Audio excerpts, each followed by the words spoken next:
Okay, here we are. Once again. Hi, Kibdillos. You're early.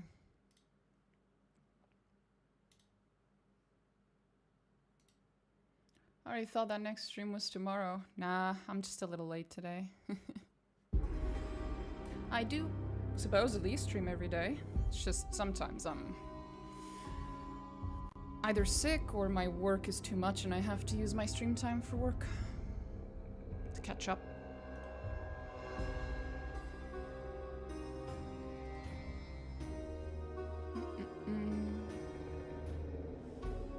What the fuck? Talk to everyone and do... What the fuck did I... What the fuck did I write? What did I write?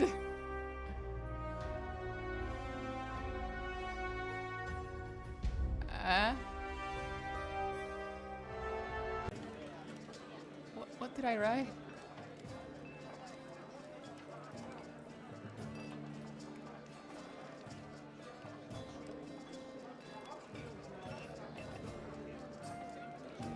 No, that didn't work. Huh, talk to everyone and do their tavern and other tavern. Talk to everyone and other tavern. So, talk to everyone in this tavern and do the other taverns. I'm assuming is what I meant. Right. Okay. So what were we doing journal-wise? Seance. I need a brazier.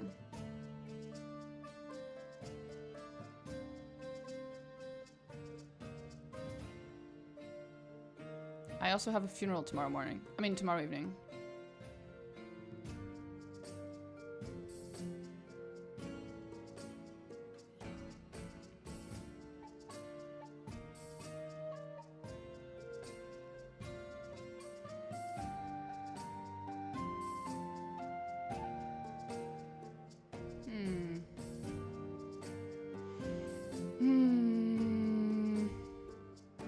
So that's morning. Doesn't matter. We know that. I need the brazier. That's the easiest thing to do. That's the latest thing, because it's in the evening. That's in the morning. God knows when I'm supposed to do that.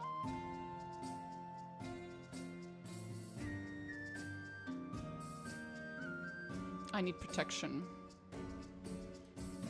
That is true. We could do that still today. And then buy the brazier tomorrow with the money from teaching the kids, the little kids. Ah, there you are. Can I buy a bottle of something strong? Why would I want to buy a bottle of something strong? Do I have a reason for this?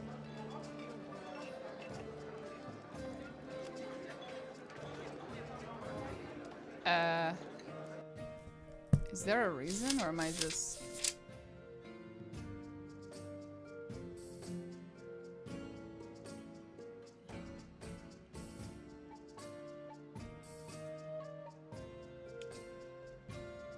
Ritual must be undertaken in the final rest in peace of the deceased.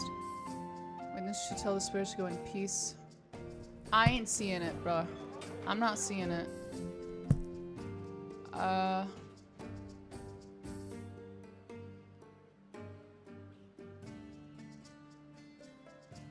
Why do I need a bottle of something strong? Am I forgetting something? Did I promise it to someone? Ah, there you are. Can I get you a bottle of something strong? Okay, I could, but I don't have the money. Leave me be. I just want to have a drink in peace.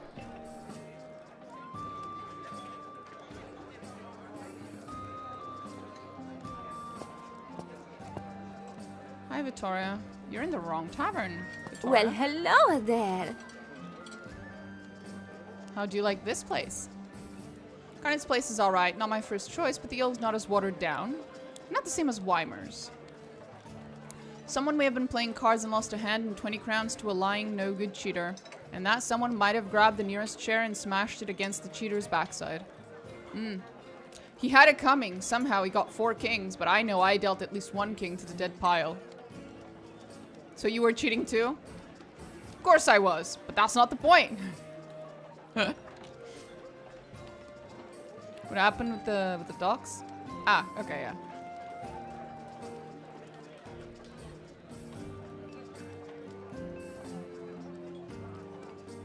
I assume that if I hit on her, we just get hello there. either a rejection or we get the same scene. So I'm not gonna get new information.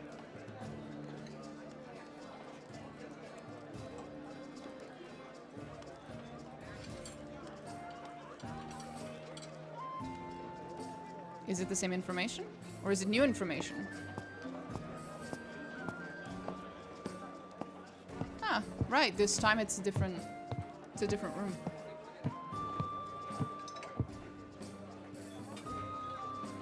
Same dialogue.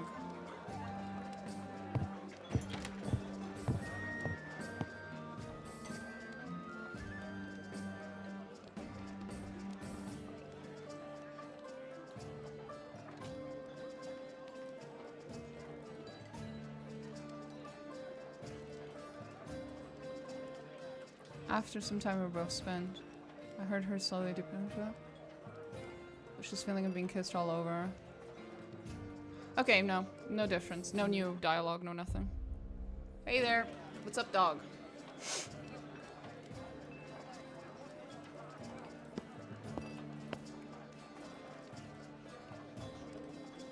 Evening.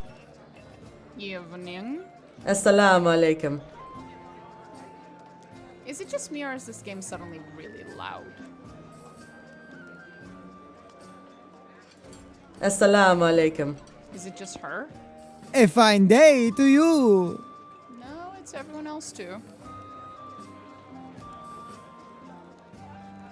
Did I change the settings?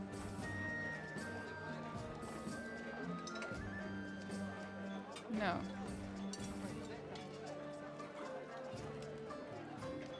Odd.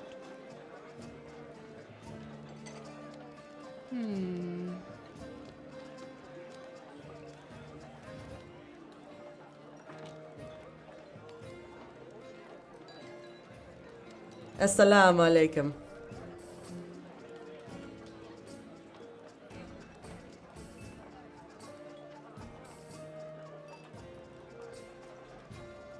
Assalamu alaikum. I give up.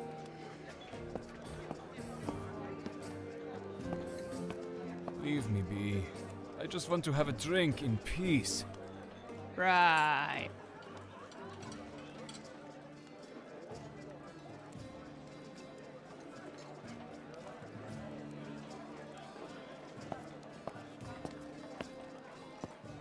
Hello.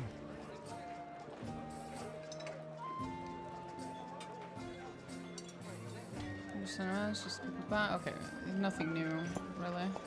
Nikos. Ex-gardener. I don't have enough money to buy him mugs, I'm sorry. I don't have money at all.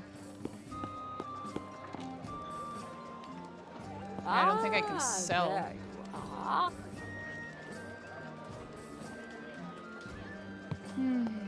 How can I make money?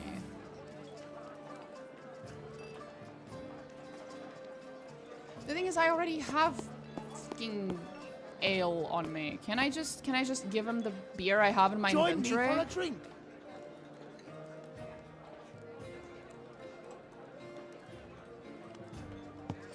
I ain't got money, bro. I ain't got no fucking money. Okay, let's go sell some shit. Real quick. Can I sell anything?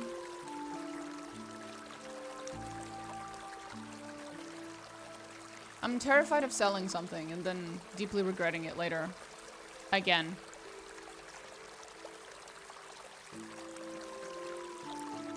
Didn't go well last time, you know?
That doesn't give me any money.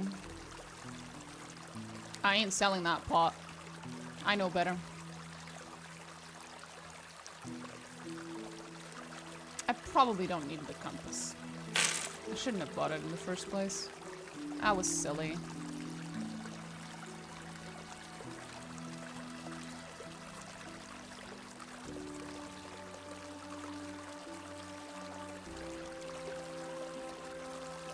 I only need one knife, I don't need two.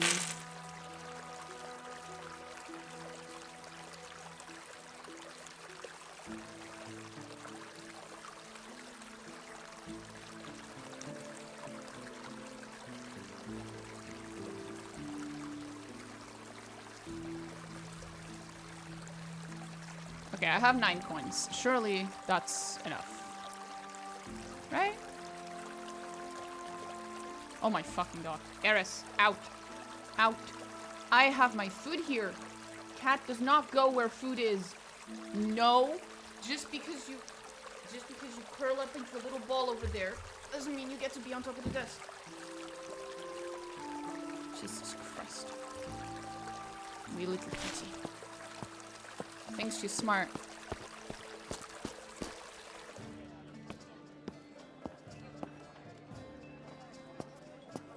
Join me for a drink. Here we go.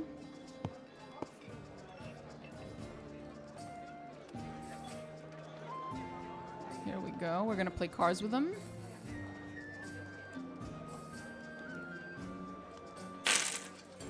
Two hours came and went, and while the hour hand was busy, so was I, coming away with a smattering of victories under my belt. Hand and Halen grumbled in unison as I raked my winnings into my greedy clutches. It was then that I decided to play the hand I was waiting for this whole time. So Halen, this other business besides herbalism you've gotten yourself into, I'd like to ask you a few questions about it. The muscles in his jaw tightened, but even the gambler, the rest of his face gave no tell. But ever the gambler, the rest of his face gave no tell as to his thoughts. Other business? You know, the business of examining the anatomy of those who have recently shuffled off this mortal coil. That is, she's got away with words, huh? Ah, Shakespeare. Yep. She's speaking about the autopsy. Might I suggest another round? Hand, you plague-infested rat, that is not funny. Helen stared daggers at me, and although the table had been drinking, it was not enough for a well-seasoned tavern-goer to spill any secrets. Questioning him more at this point might not end well.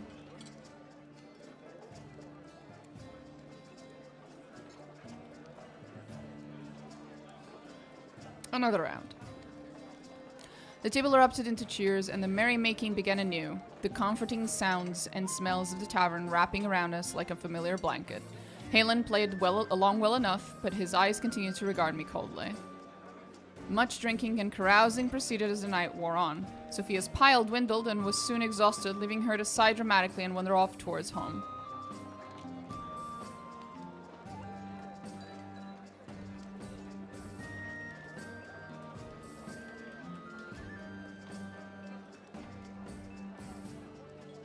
We're going to continue to play very well. It had gone well for me, and I was 5 crowns up. Let's fucking go! That's indeed a way of saying it. Sleight of hand. Yeah, but sleight of hand would have probably relied on like agility or something, and my character's got this much fucking agility. I was like, hell no.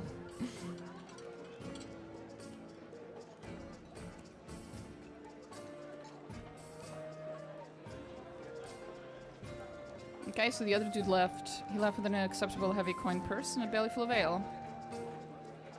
Helen and I were all that remained of the party. With more crowns on the table than he started with, he had become less guarded, but still regarded me with a distrusting gaze.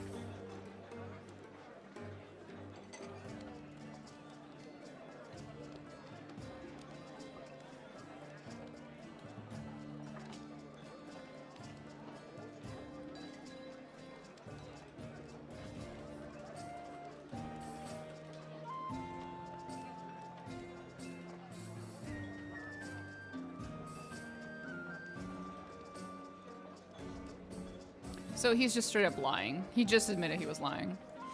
Hillen might have been more forthcoming had I the opportunity to ply him with stronger ale, but not having easy access to our drinks before they hit the table made the task nigh impossible.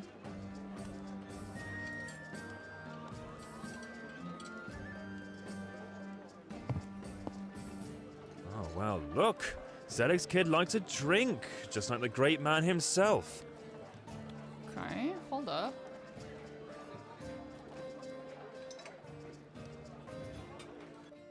She mentioned the fact that I didn't have access to stronger stuff is why.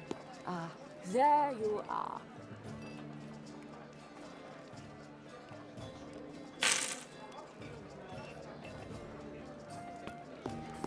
Bottle of port. So this will help. Join me for a drink.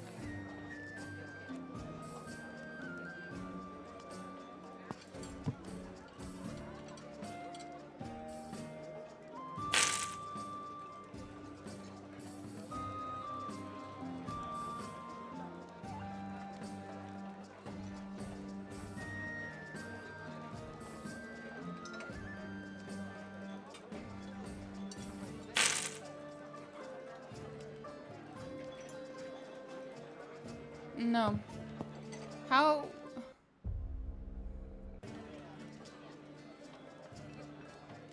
Join me for a drink.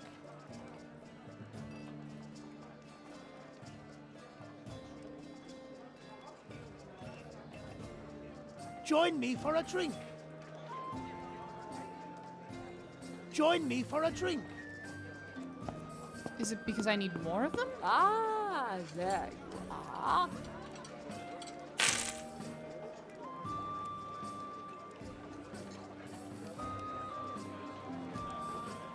How many do I have at this point? I have 2. Do I need 3? Do I need 4? Ah,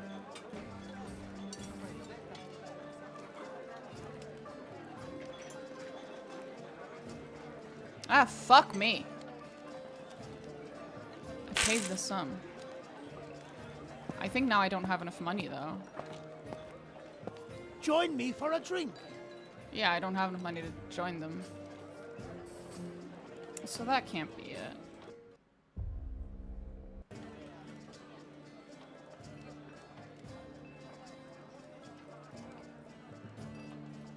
Join me for a drink.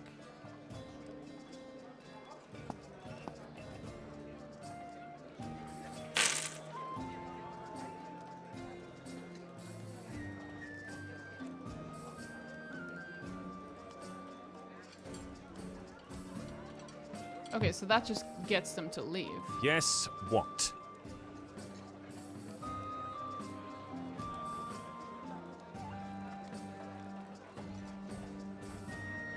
Yes, what? No. That doesn't work. Come on, there's gotta be a way. Join me for a drink.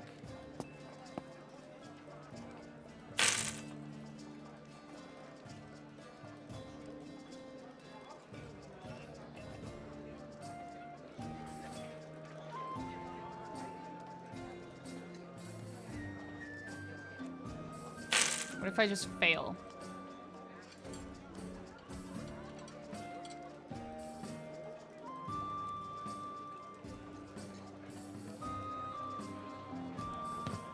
Yes, what? No. That doesn't work.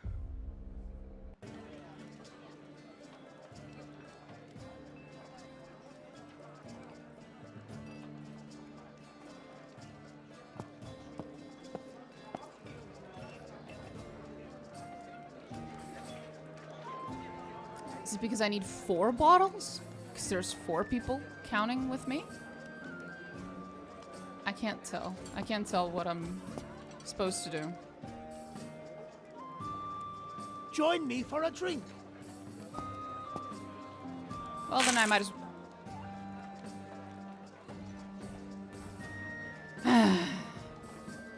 I might as well just steal all their fucking money by actually playing properly.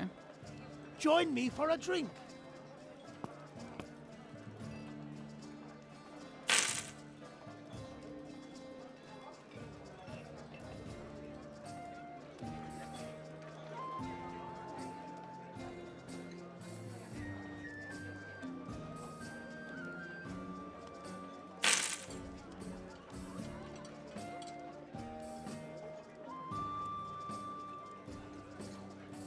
At least he lets it slide that he's making up a story and that he's lying. That's better than Yes, nothing. what? Yes, what?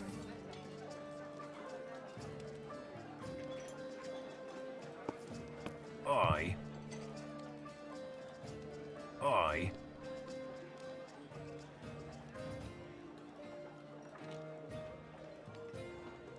Nothing there. My character's drunk Whoa, as the fuck, hell. boy.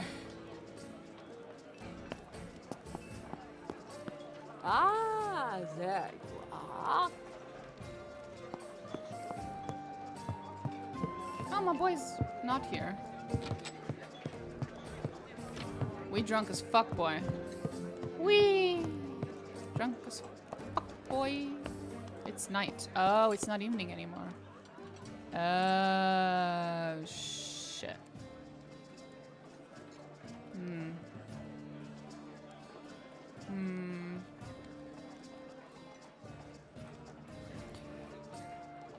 Then I'm gonna have to reload. Because then we'll have to do this as the last thing we do tonight.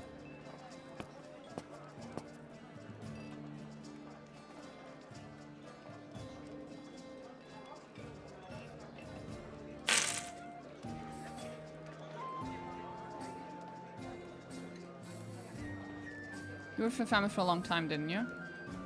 Long enough? I recall him being around the place during my last several visits, though I have no recollection of him prior to my being sent away to school. 12 years or so.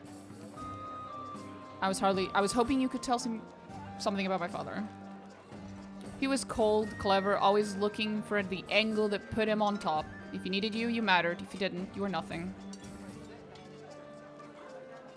Do you ever speak about me? A few times, but not many. He said you were too soft. Said you'd never really understand him. Maybe he was right. You never had to live with the things he made the rest of us swallow. What things? Doesn't matter. He's gone, and talking about it won't put food on my table now, will it? Did he ever show you any kindness? No. He could be charming, yes, but it was never for its own sake. Everything he did bought him something. Loyalty, fear, silence. He liked people scared of him, even the ones he paid. You never raised your voice around him unless you wanted to be humiliated. Never mentioned anything strange you saw around the place.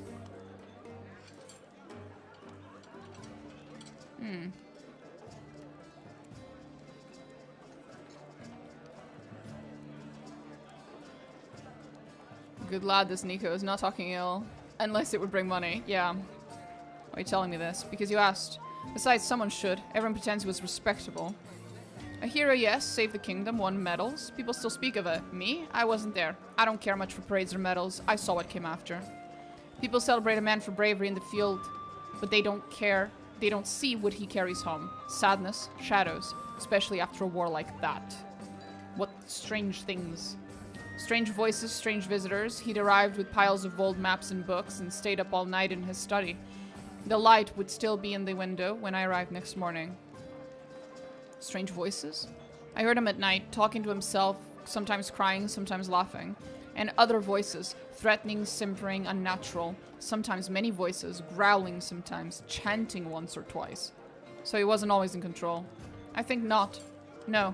And that's what unsettled me most. He carried a sadness like something in the past had hollowed him out. It was not my place to ask. I needed the coin. You needn't tell anyone. Who would believe a servant? And I needed the coin. My mother? A good woman. A kind woman. Not quite sane, though. Pardon me for saying. I pardon you, bro. It's true. You were too young to remember, and when you were older, well, you weren't here at all. She was troubled. Locked away in her room most days, screams in the night. And your father, he couldn't stand it. Couldn't face her. He fled to the tavern when she started raving. Or to other women. Other women? He didn't care to hide it, I'm sorry. The girls at the Docks Tavern, the women in the slums, even brought them up market sometimes. You're sure? I saw him leaving or arriving sometimes, drunk and laughing, tumbling out of his coach with them. I saw them in Weimer's Tavern a few times, even when I used to go there. Got any names? Ilona... and Barbara in the slums. Yep. There's more, but I don't know their names. The servants all knew.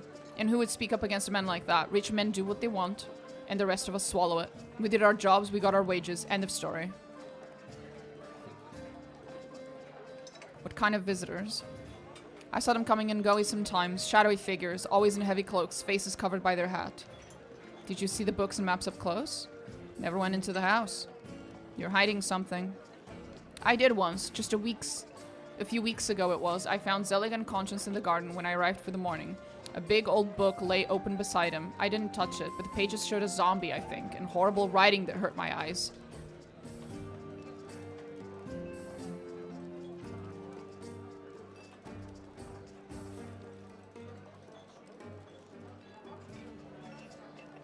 Thank you. That was incredibly useful information, sir. Thank you so much. Leave me be. Oh, this guy. I just want to have a drink in peace. He won't talk to me. Let me go. Hey, Ramon. Hello. Hello. I'd give you a drink, but I'm very short on money, sweetie. Bye, friend. Oh, there we go. Ah, there you are. Are you still just talking about magic? And all that necromancy everywhere, Right, don't care. We'll get here in a bit. We need to go to the other place first, because I don't think I've been here. A young man beside the bar waving energetically at me. Why? The face grew familiar. He'd grown taller with age, and although still thin, his body was broader than before, no longer the lanky young man who had scrambled over walls and gates in a panic like some unsteady calf. Only his moppish hair remained the same, forever buoyant above his gap-toothed smile. Hello there, Flip. I'll be damned. I'm not back in Mons but one day, and look who I run into. Last I heard, you were off talking fancy in some foreign palace.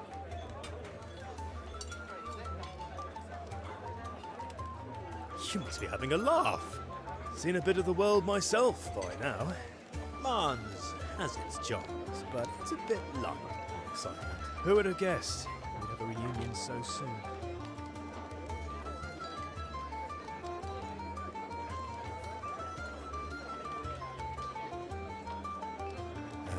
To spend a spell of time outside of Mons. Not entirely by choice. But then again, not entirely unwelcome either. Saw some more of Ralston, some more of the Adriatic, a bit of Prussia, the Balkans even. Never could stay in one place for long. Wandering years, I think they call it.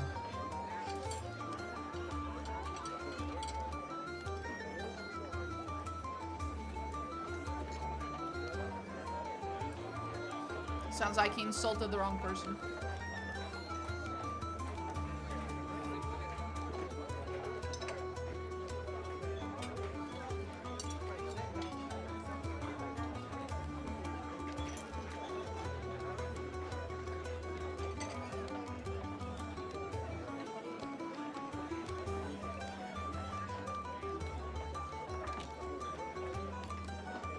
Oh, he fucked the wrong person. Oh boy.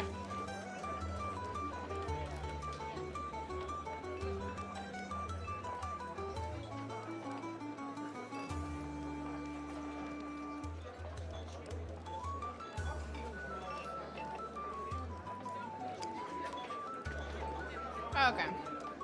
So he chased you out of town? Something like that.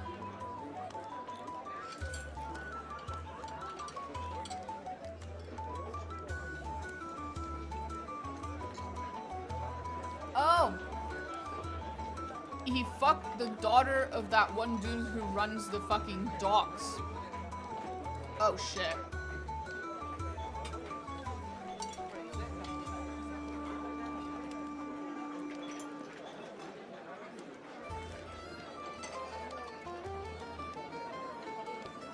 How does it feel to be back?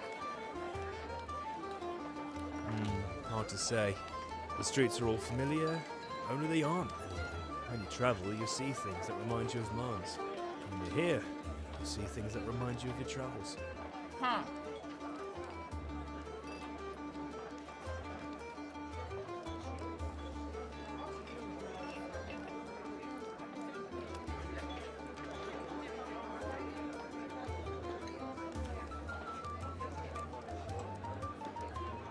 Why did you come back? Ran out of coin. Fair.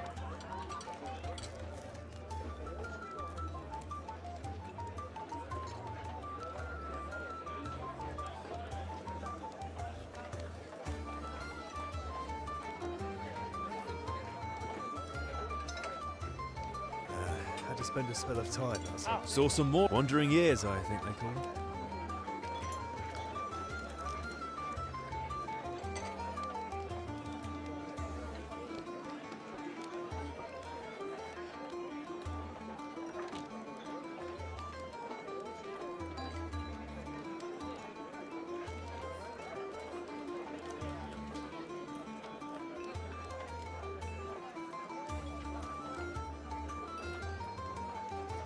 Saw some more wandering years, I think they call them.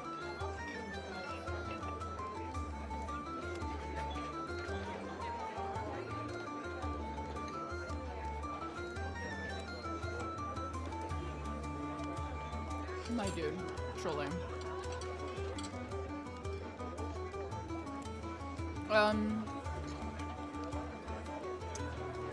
Goodbye.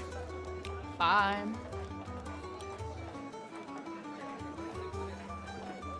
When you travel, you see things that remind you of Mars. Notice anything different about the Here, city? you see things that remind you of your travels. Other than all the guards, the locked gates. Your uncle seems to have gone a bit mad. Yep. All the arms they're bringing in, all the new recruits, it's more than they need for Martins alone. You suspect something? Can't figure out what. Another war, a play for more territory, favored with the queen. Who knows what those upper crust types are playing at. All I can say for sure is that the sooner it's over, the sooner my life gets a bit easier. Okay. When you travel, you see things that remind you of Mars. When you're here, you see things that remind you of your travels. Hey yo. Don't harm her.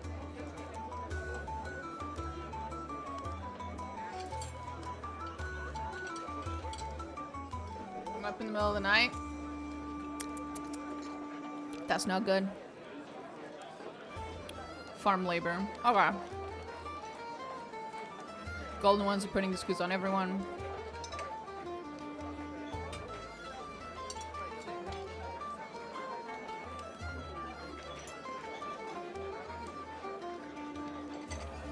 I'll let you know if I hear anything lucrative. Well, look at this. You don't mean to tell me that Lady Domina von Elstrick, the very paragon of virtue, might be interested in something less than legal? Not if you keep blabbing about it.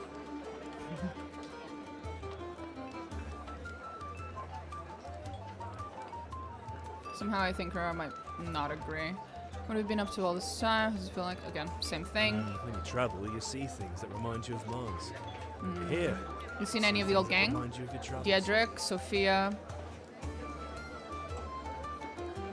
Moved in different circles. The kid swipe your sweetbreads from the bakery ain't so popular when you want to be respectable. Not that we ever got unfriendly, mind you. They just sort of stopped joining in on my schemes. In any case, the two of them seemed thick as thieves. Shared a mug, and I can't say I've ever seen that boy smile more than when he was looking at her. And I'll be damned she smiled back. He never had much luck at love when he was younger. Maybe that's changing now. Not like you, eh? I guess the ladies know a good thing when they see one. Sir, you are literally You're missing a tooth and you have a bruise in your eye. He blew me a kiss. Please don't. Stop. Cease. I went to a first birthday party in my family yesterday, my cousin's husband's side of the family, and they're like semi-white. Jesus Christ, it was a pool. And one of them took their shirt off. It was like an American History X with all the tattoos. Crazy. Jesus Christ.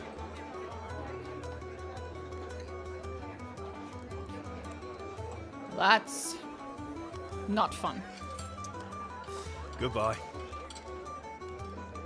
Why are there so many people here? Holy shit. Oh god, I have so many people to talk to. Ugh. Guten Tag, Fräulein.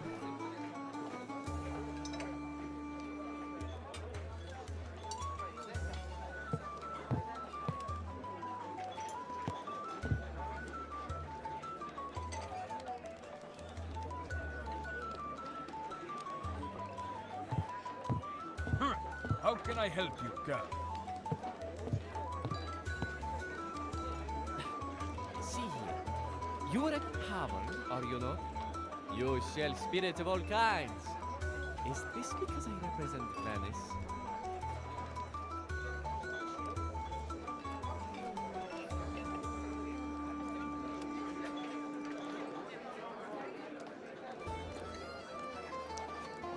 Oh, it doesn't have one. Why, every establishment in Venice has several casks of wine. But I cannot expect much from the palates of laborers, can I? You have to be a piece of shit about it. That woman who helped us earlier had some wine, didn't she?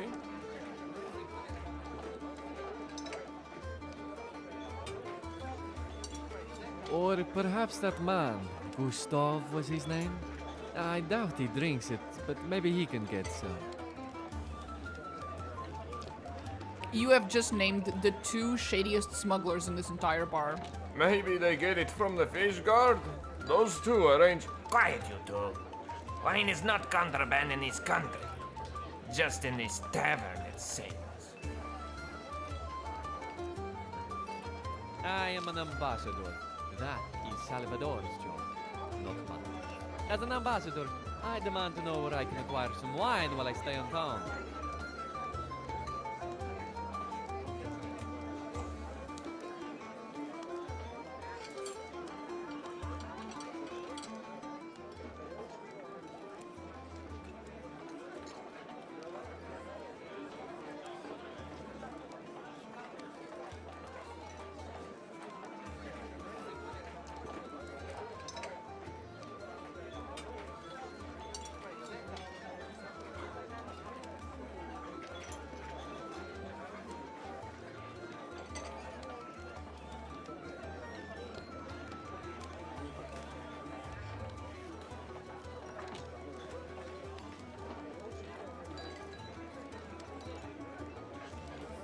He didn't have any swastikas, but he had Deus and skulls and crossbones and things. One of them had a chat with me about, oh god, and how great he is and stuff. I said to me, he comes off like a fucking cartoon character. Well, he does. He is very cartoonish. Yes. Jesus Christ. It's always baffling to meet those people in real life. It's like, God, you exist? Ugh. Huh?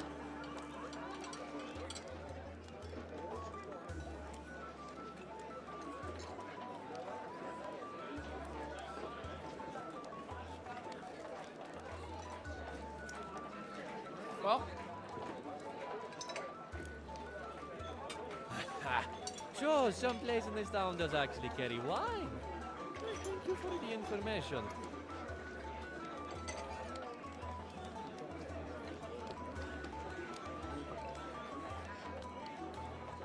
So strange, this place.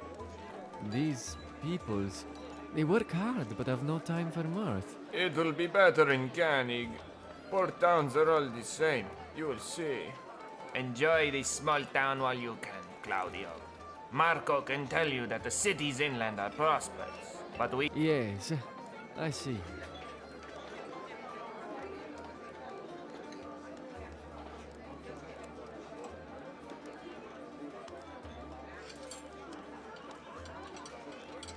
Good day.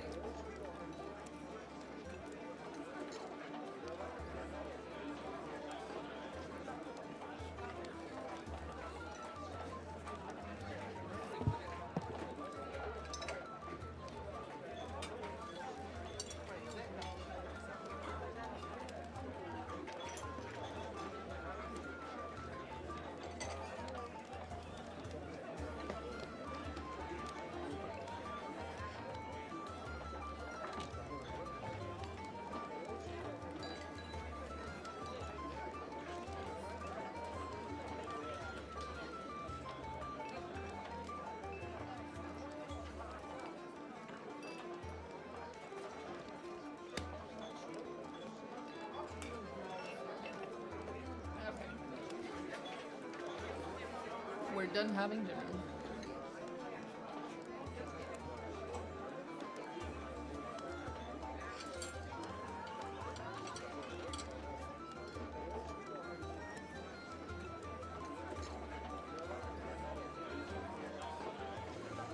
Okay. So.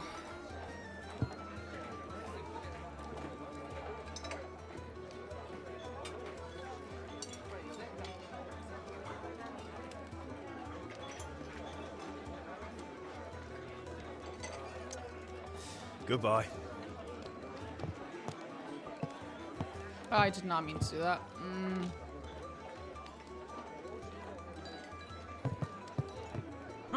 How can I help you, girl?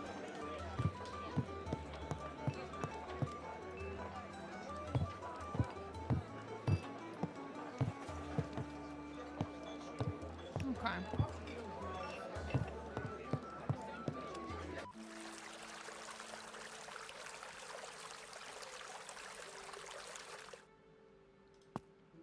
Will they have moved by now, or? Oh, it's probably like in another day or something. What can I get for you? A glass of wine, apparently.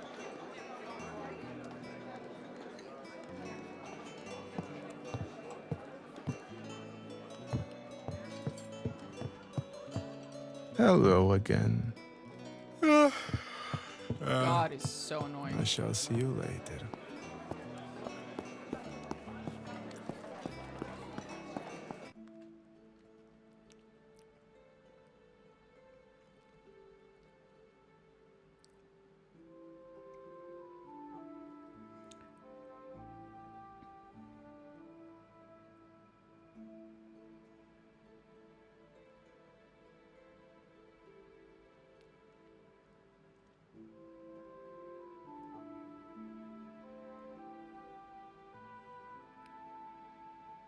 And again, because there's no real radical consciousness in functional countries in March with alienation. And capitalism, so you get different flavors, some token effort at resistance and some social flavor that feels accessible to them.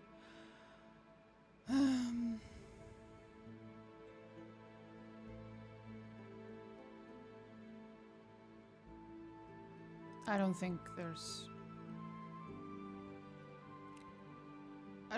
any excuse.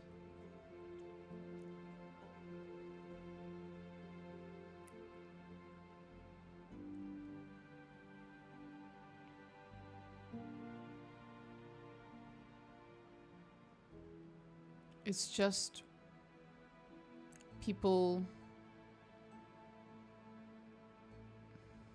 It's like a combination of a lot of things. It's people gravitating towards things that make them feel good, make them blame their problems on others because that's easier than blaming them on yourself, making them find community, like it's just, and then they forget to fucking rationally analyze the situation they're placing themselves into. Because it feels good to have an enemy. It feels good to blame your problems on the outsider of the group, of the in-group. It feels good to have an in-group that agrees with you and so on and so forth, and it's literally just, you know, feels over facts. These people letting their feelings command their fucking actions and their lives. I don't think there's an excuse for that. I think that human beings are the major thing that separates us from fucking animals is our ability to go against our instincts. It's our ability to go against our emotions. It's our ability to have this like higher level of cognition and reasoning, to throw all of that away because you think your life might suck in this aspect or that aspect, so I have to go and blame it all on some out-group group of people.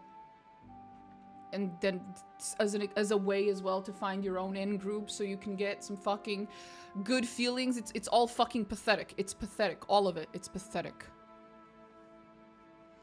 Don't really disagree, but for me a lot of that is a response to crisis under capitalism. I'm very orthodox Marxist though, without the historical determinism. My dude, like, it might or might not be, but at the end of the day, this problem is so much older than capitalism. You know, it's like, sure, this is a response to a crisis under capitalism. It was also, and before that, it was a response to crisis under feudalism, and before that, it was a response to crisis under whatever the fuck came before that. Like, this is old. This is this problem has existed for almost as long as we all have, and it's not exclusive to capitalism, which doesn't mean that capitalism is helping, don't get me wrong, but like, fuck me, this is an old problem.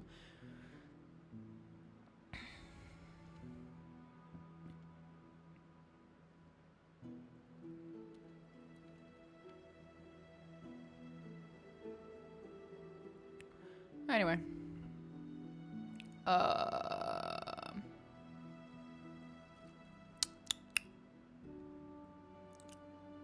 What was I doing? I was going back to the tavern. I think. We're currently in the evening.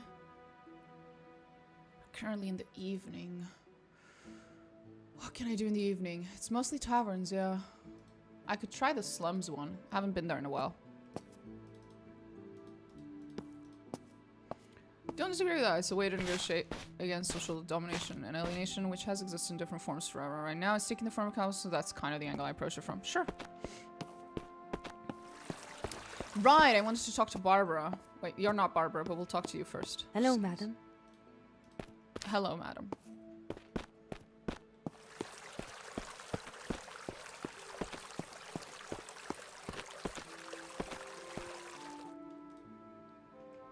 Was there something you wanted, madam?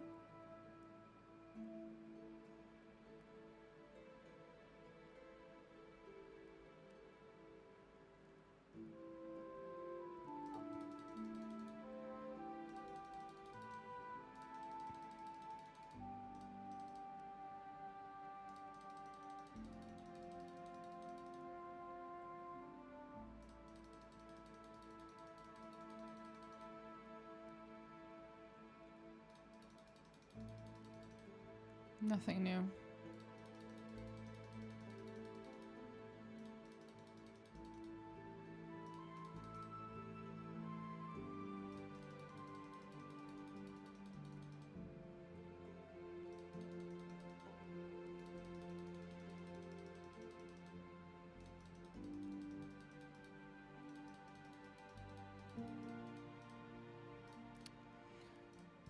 Despite the fact that I now have borderline confirmation that that her child is my half-sister, I still can't talk to her about it, it seems. Maybe tomorrow we'll be able to.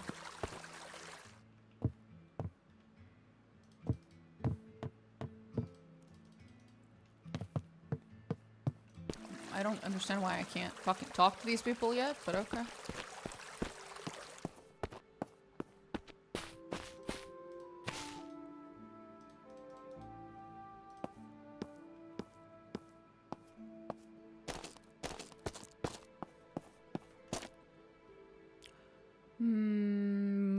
Okay. Then we go do the thing that advances time tonight. think.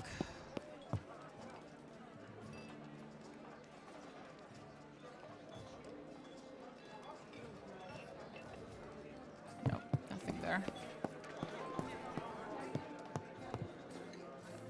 Hello. You know, there's a bunch of Venetians in the other bar.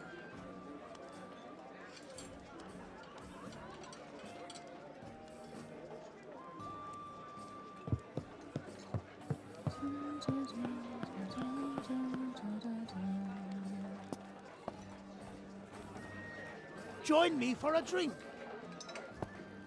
If nothing else, at least I'm gonna get a bunch of money.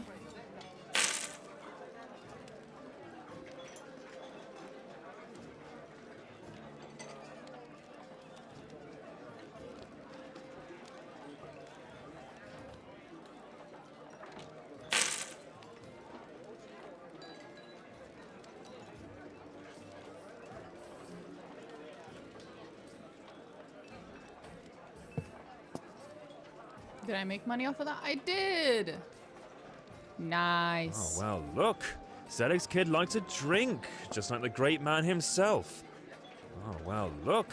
Zedek's kid likes a drink, just like the great man himself.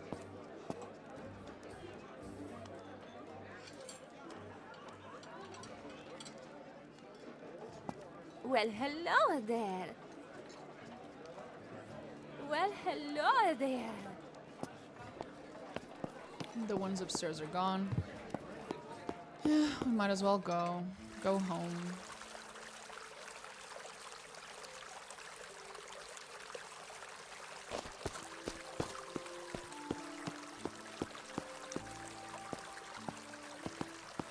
I'm still wondering about that supposed...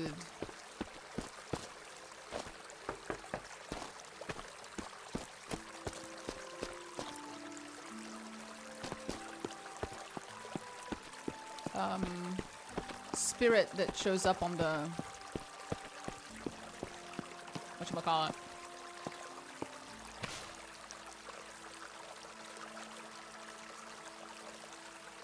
Huh.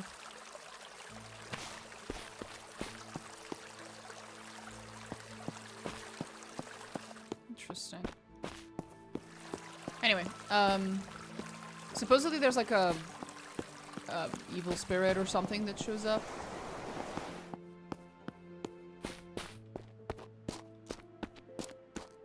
Huh. The guards weren't there. I used to be very smart to some things because my impression of them was formed by people who identify as Marxists, socialists, communists, etc. I took it upon myself to read the primary text and related materials, and I found that the people who annoyed me had almost nothing in common with the actual theory. Well, when it comes to things like that, the best thing that you can do is that you can read the actual fucking books. You can look up, you know, other people in history that have also read the books, that have followed these ideologies, and like see what does the ideology look like in practice, because theory is all well and good, but you should also see, okay, what does this look like in practice?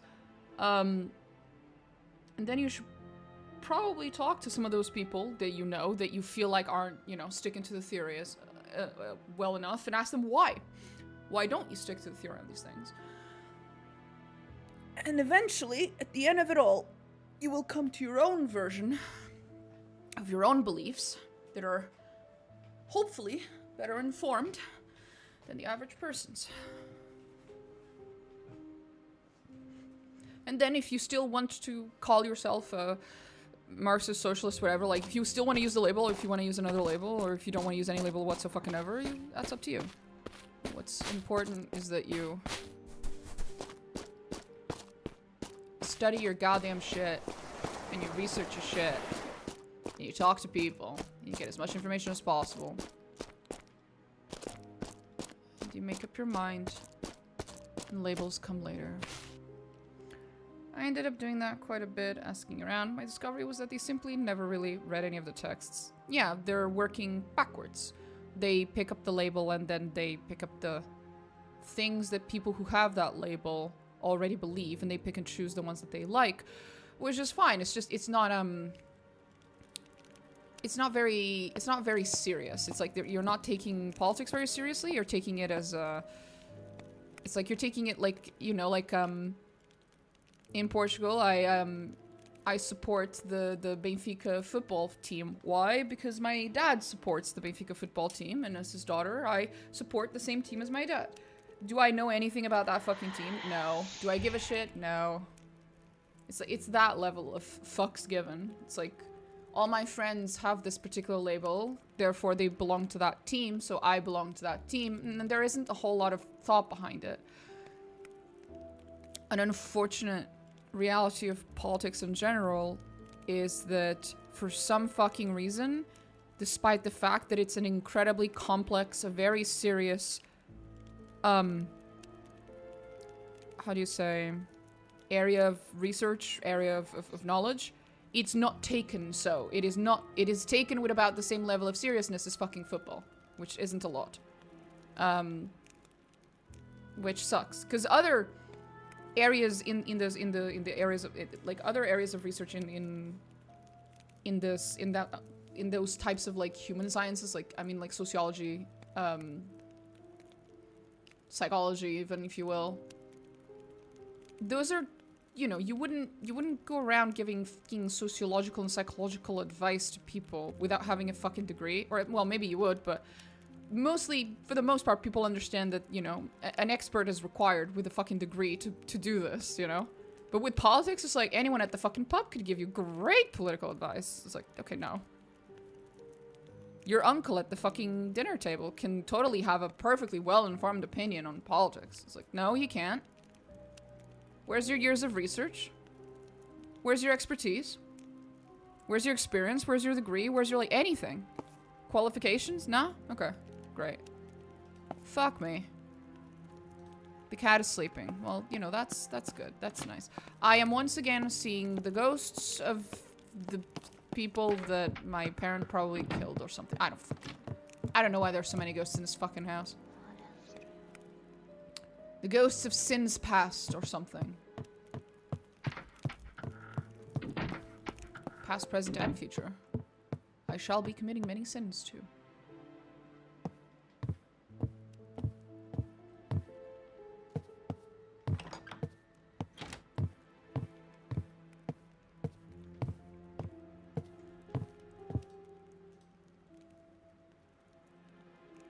And now it's morning? Hey, it's morning. Am I seeing fewer ghosts now? I hope so. The fuck? Not only am I not seeing fewer ghosts, the ghosts have become clearer. Oh. The ghosts are gone.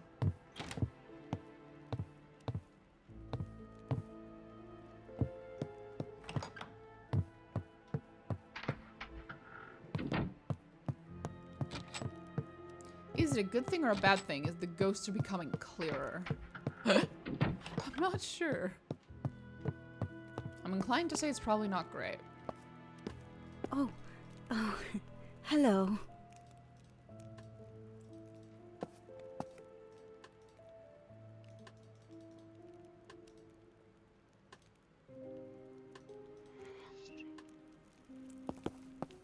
Okay.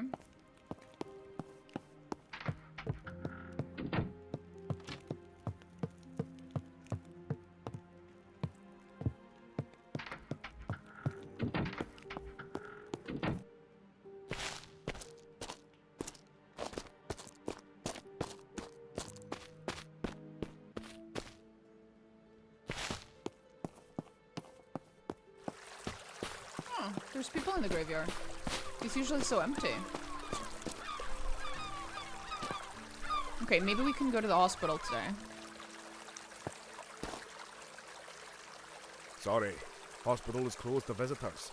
Dr. von Salfelden's orders. I would like to visit my friend Jedrick.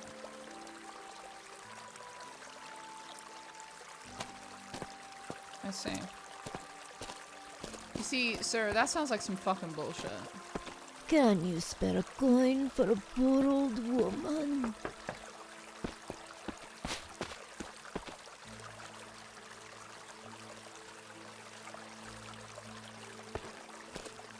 Let's go check the back of it.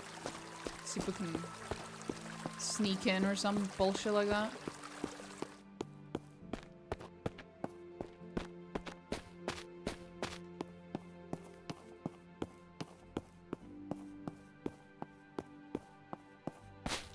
Aw, the puppy's there. Fuck. The door is nailed shut. Bolted from the inside. Fucking hell. Yes, you're a very good boy.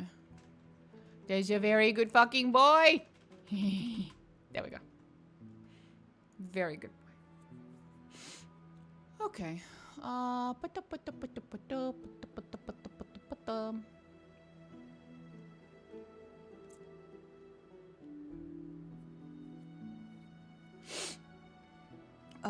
What should I do? In the morning, teach the kids. I think makes most sense.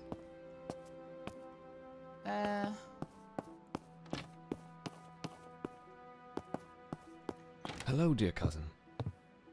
And that, children, was how our dear city of Marnes came to be founded. Ah, Domina. My cousin turned to greet me. Several pairs of eyes glanced in my direction. You have just arrived at the end of our history lesson. Allow me a moment. Lucas addressed the classroom. Are there any questions? No? Then you're dismissed for now. As soon as he uttered the word dismissed, a clatter of feet sounded against the floor and the children crowded past me and out the door. As Peta passed by, I noticed he had a small, familiar-looking pendant clutched in his hand. He left before I could stop him.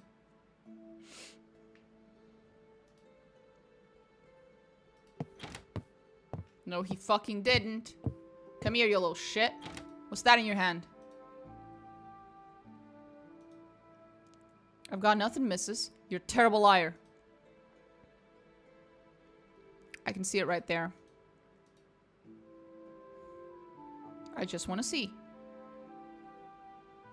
I won't take it. Shiny silver disc with a pattern stamped into it. As a child, I often saw the same disc hanging from my mother's neck. She had not worn it since my return, but it was a distinctive piece. The pendant before me surely belonged to her. Where did you get this? I found it.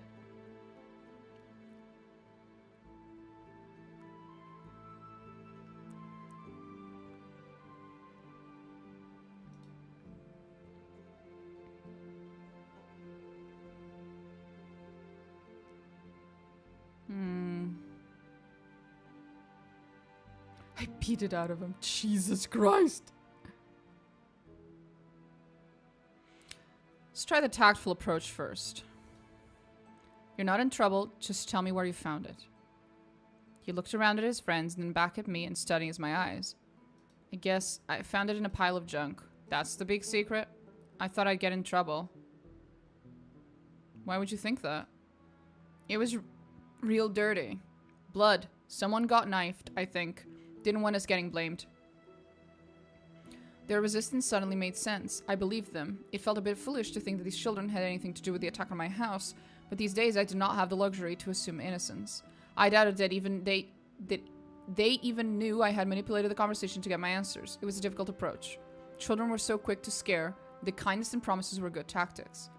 As the tension faded, the children dispersed. I realized that Robin had been unusually quiet during the whole exchange, speaking with less confidence than normal.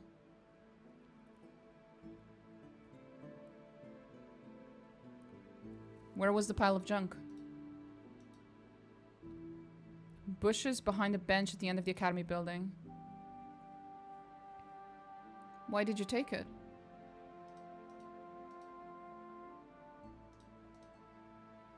The boy's thoughts were clear on his face as he formed his words.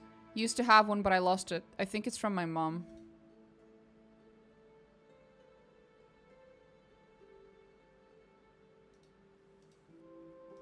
I'm not gonna take it from him. There's no point. Hello, dear cousin. Should bring your mother to funeral service this evening.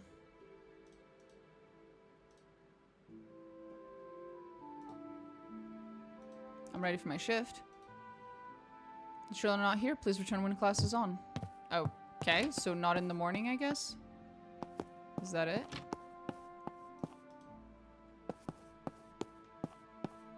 Hello again.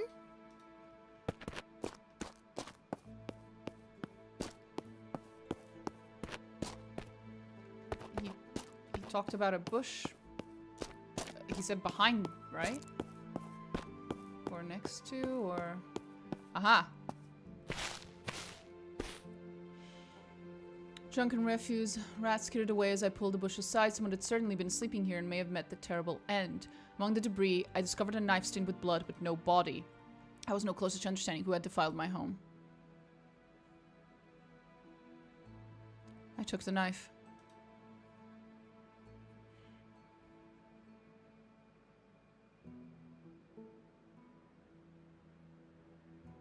It's just a regular knife. Nothing special about it.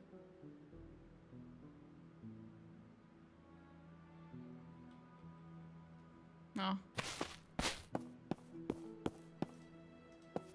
Hello again.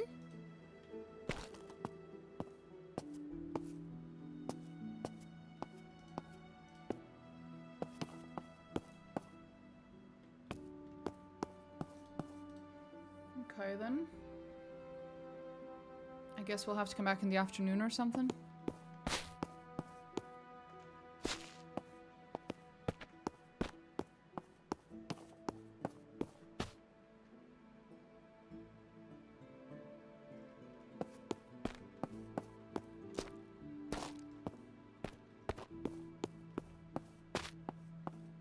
Not seeing much. Just a huge mess of... This is very labyrinthic. Jesus.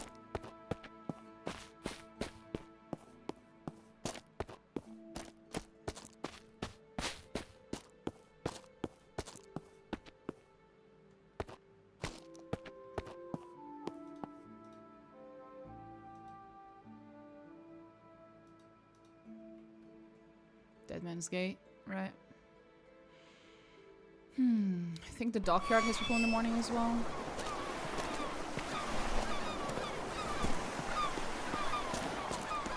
Out of my way! Hey, Ramon. How you doing, buddy?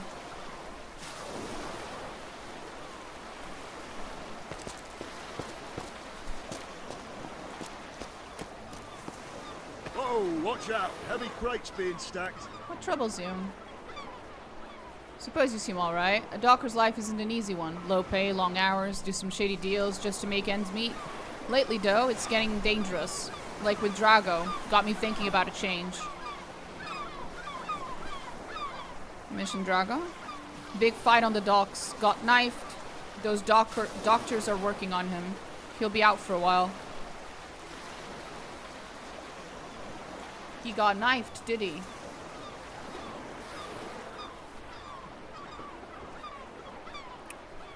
Son's back in town, though. He'll help out. If I get hurt like that, I got a wife, too. So yeah, a change. Get out of this life into something more stable, less shady. Gerhardt won't like it. None losing me, but he can afford it. He can afford a lot of things he doesn't open the purse for.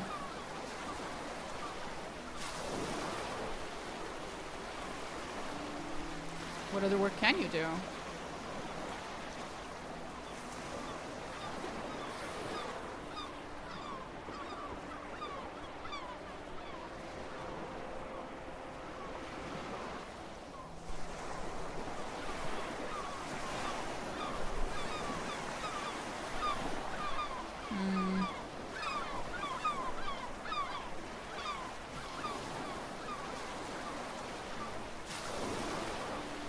Okay, he doesn't want to work for that dude. Guard duty? Right.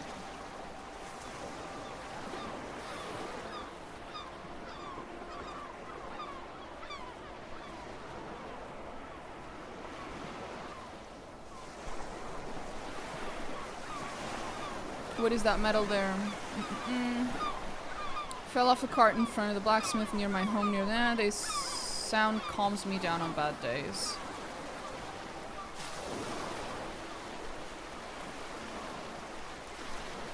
The blacksmith maybe needs an apprentice.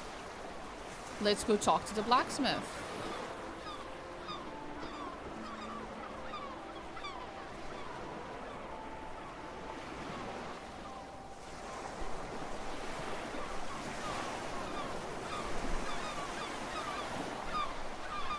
Okay. Let's see if we can convince this man to pay them better. Good luck to me. Yes?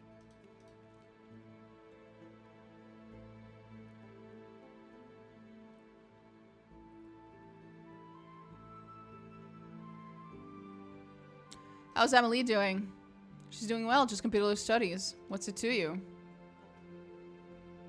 We were friends when I lived in Marnes as a child. I thought I'd look her up.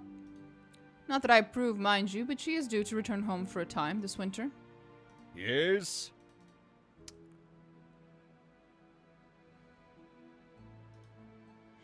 Can we talk about working conditions at the docks? Be very careful about prying into matters that do not concern you.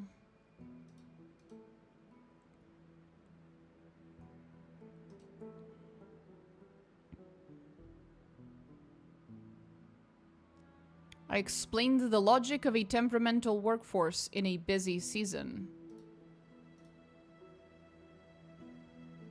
Spend 1 skill point to explain these problems. There is a frantic activity on the docks of late, which suggests to me large shipments will arrive soon. If the dock workers are unhappy, what stops them from simply leaving? Then who will unload the shipments? I do not like being told my job by an outsider, but perhaps it is time to add a crown or two to wages. I could hire more security, lest my workers' hands start to wander. Very well, now go before I change my mind. Seemed easy enough, but perhaps I had just caught the harbor master on a good day. Now all that remained was to inform Alphonse of the news. I fucked up, didn't I? I've done something terrible. He's gonna get fired or something. Some horrible thing's gonna happen. There's no fucking way. It was that easy. There's no way. Yes?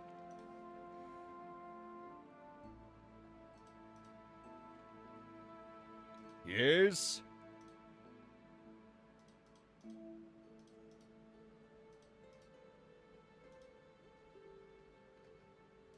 He still won't admit to whatever the fuck it is that he owed my father. Interesting. Alphonse, I did it, I think. Whoa, watch out. Heavy crates being stacked. I spoke with the Arbor Master. And lived? He laughed and patted me on the back. Well, you might laugh, he agreed. As Alphonse sputtered in disbelief, I explained Gerhardt's promise. An extra crown or two? Tighter security? It'll make taking a cut harder, but then we won't have to, will we? That's not half bad. Maybe being a docker won't be so rough after all. There you go. Whoa, watch out. Heavy crates being stacked. I hope that helped.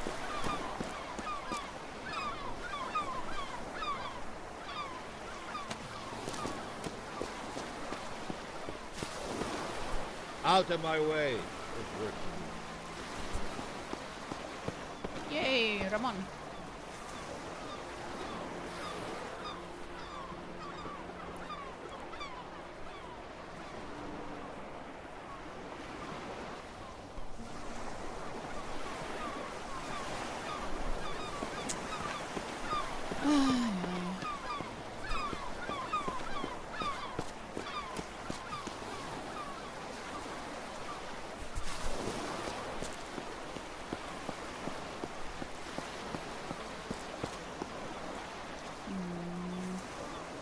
Morning. We could still go to the blacksmith, see if he's got anything to say. Aye.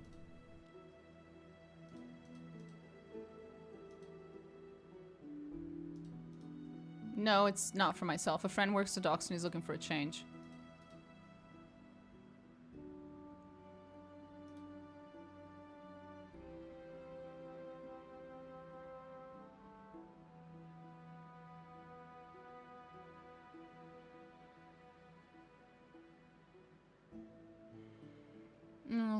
No point. Let it be.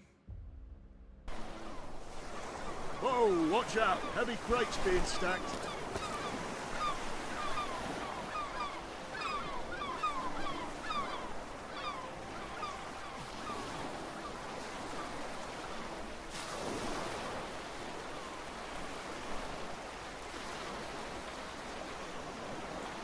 Anyone else I should go to in the morning? We could go check on our half-brother, see if this time he's there. Although I doubt it.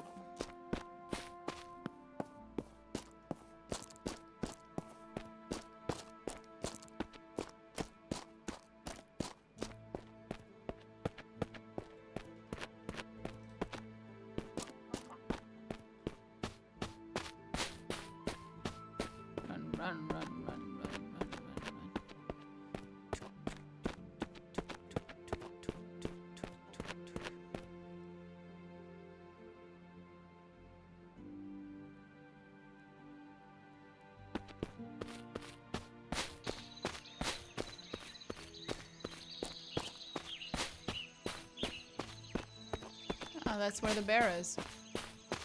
Like, we should totally fight the bear. Let's try fighting the bear again.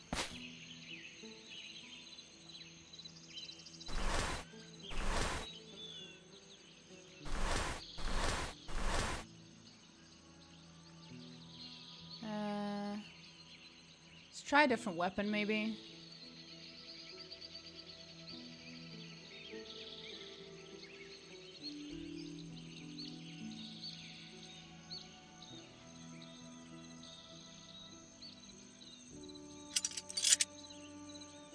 Fuck it, let's go.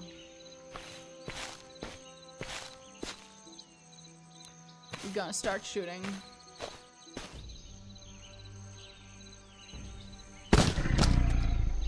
Nice shot. Hell yeah.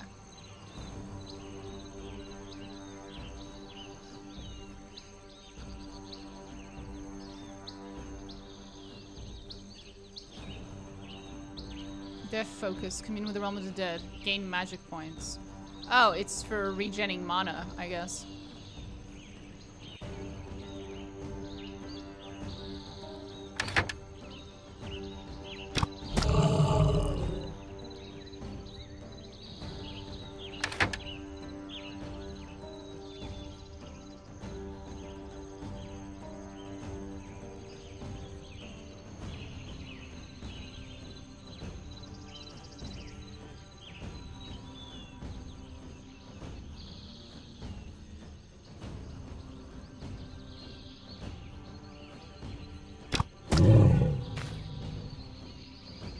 That was kind of an accident. Can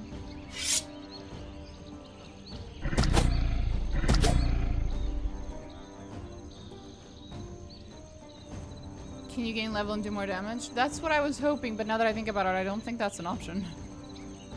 Oh boy. I just got one shot. God damn, I got one shot. Oh boy. Anyway.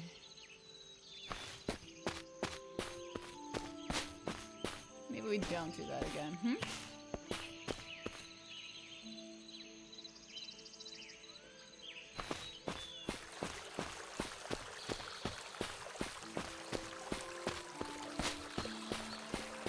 I can't see shit. Oh, there we go. Our brother's not here. Maybe you need to shoot and go back. Make another potion like the one for the mother. Maybe.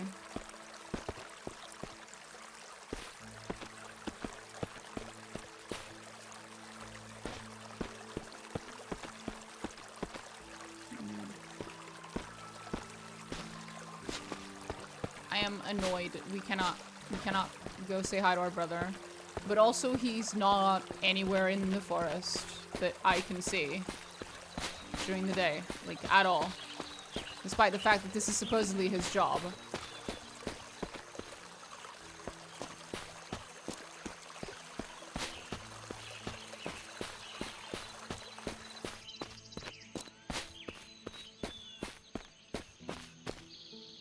Oh, it's a cute little thing.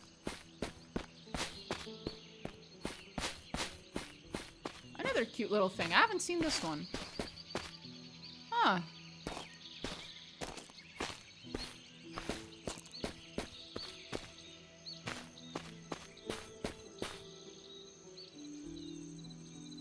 Family pew. Yeah, I remember this. I stepped into the mausoleum and felt the cool air wrap around me. A strange fog lingered and moved in a slow, flowing agitation. I could feel other presences nearby, though there was no way to know which realm they called home.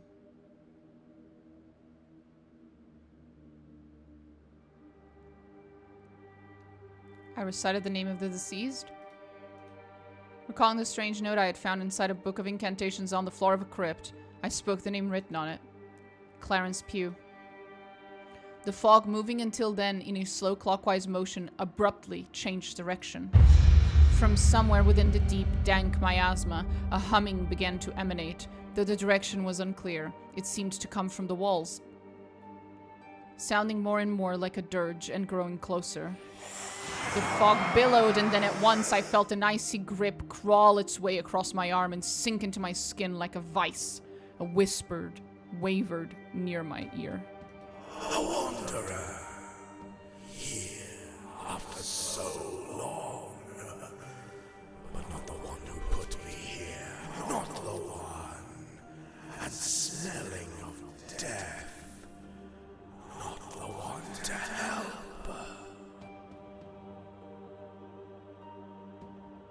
There was more to the spirit than I could fathom. I was not yet sufficiently in tune with realms beyond the physical. Well, that was spooky. What the fuck was that?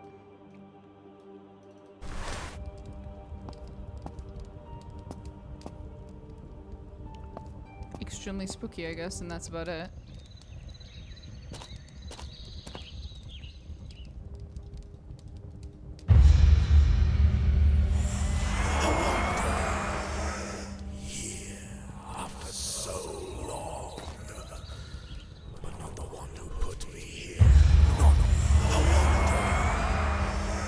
Nothing. Okay. Maybe he is the bear? Jesus Christ. What a twist that would be.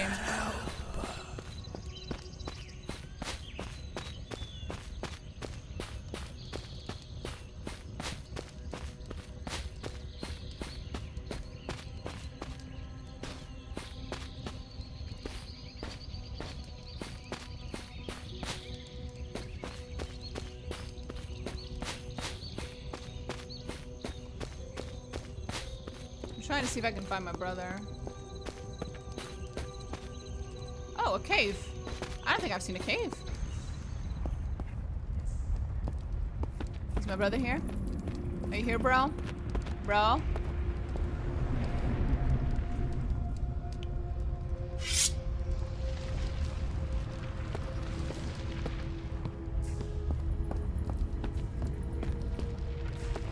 Isn't that the cave that goes to your home? No. It's not. The one that goes to my home isn't full of bears.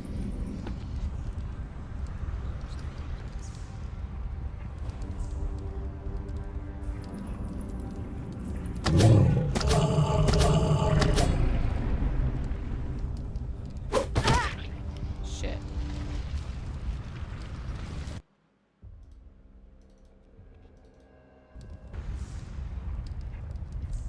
We can't deal with one, but surely two will go better. Of course.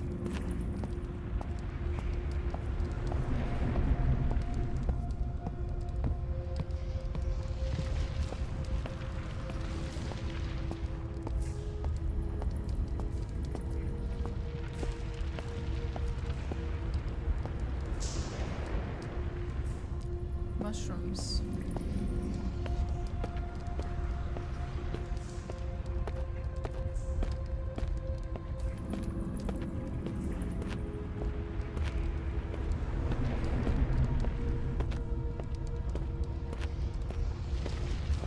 I'm just sneaking by. Sneak, sneak, sneak.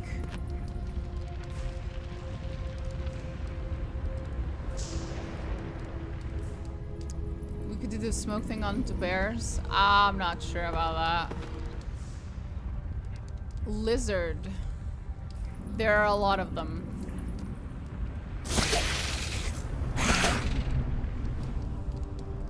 This is less than ideal.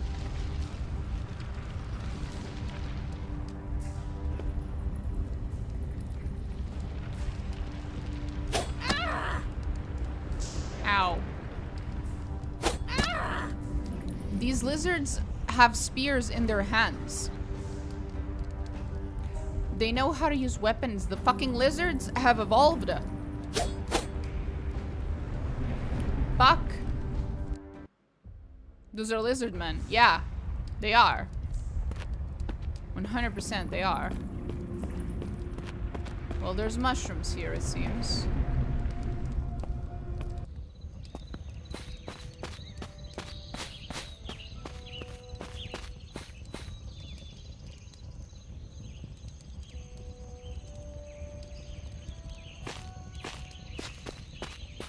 How are you to deal with those things? I'm clearly way too early here. Also, I am supposed to have company. Like, I'm supposed to have other people helping me with certain things.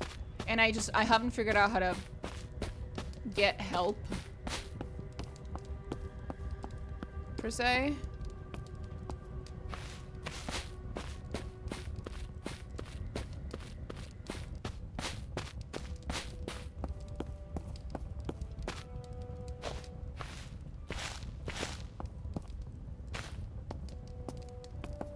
Hi, Terrell. God damn it, I'm stuck on an invisible wall again. There we go. Can I stop getting stuck? Thank you. This is new. Yeah, we're playing Necromancer's Tale. It's been something. Where the fuck's my half-brother?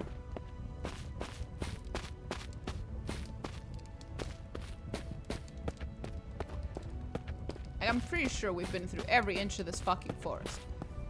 If he works in the forest, I think he lied. I'm playing Escape from Ever After. I have never heard of that.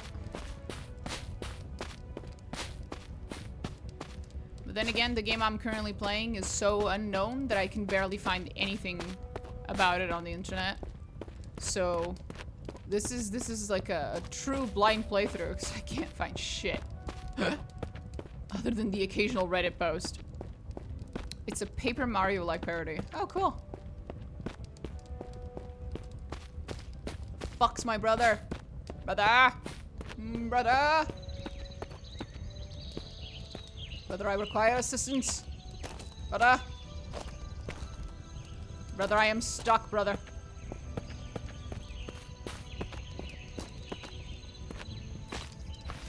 True sentence of the game, Cthulhu marries Sherlock Holmes. What the fuck? People complain about romance in their RPGs.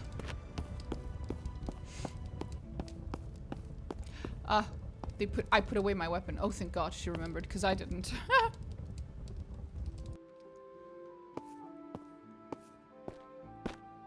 Granny attacks on sight with flaming biscuits. That's fucking brilliant, bro. Where is the tavern in this place?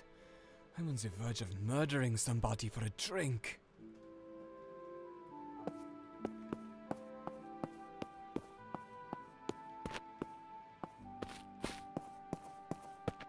Oh, Sphere, what are you doing walking about, sweetie?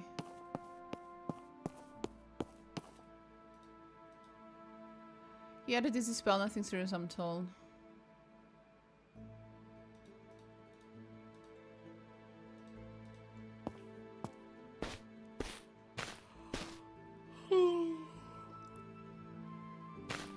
The three little pigs tried to expropriate the wolf's housing empire. What the fuck?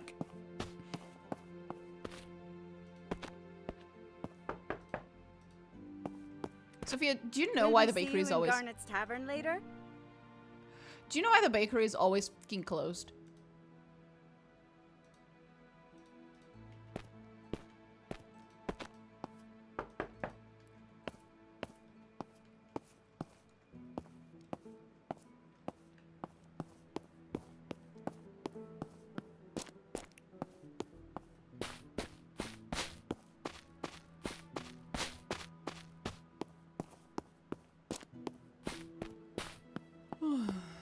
Sorry. There's a lot of yawnsies. Yawn, yawn, yawn. Oh? Scrubbing vigorously at the church wall, cleaning away the grime that had built up in recent storms. She looked red in the face and her hair had come undone and fallen into her eyes. As I approached, she kept cleaning, not bothering to look at me. Yes, child. Outside hard work. The work must be done, difficult or not. Our wet weather has spread so much mud on the walls and no one will raise a hand to do anything about it, so I'm doing it and I intend to do it well. Fair enough, ma'am. Free blind mice is no longer blind thanks to corporate benefits. What the fuck? Aw, hi little foxy. Here's some food. Bye, little foxy. Love you, little foxy. It's a cutie patootie.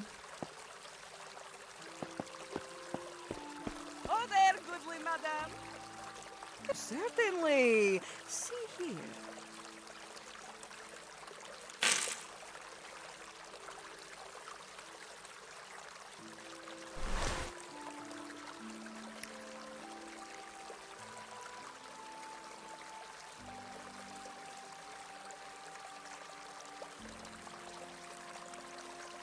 Oh, I already have a brazier. That's nice. We don't have to get one.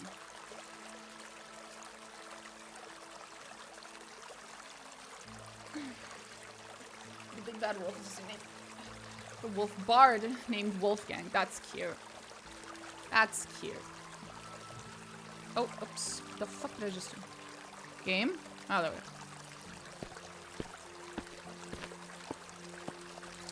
Okay, we save here.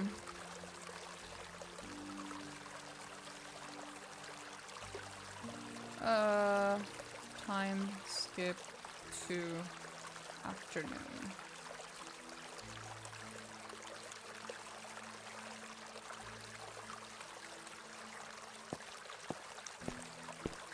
Oh, Annie!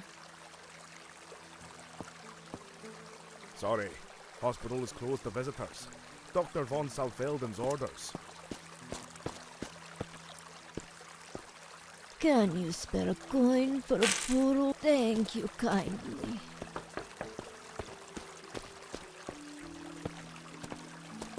Still nothing.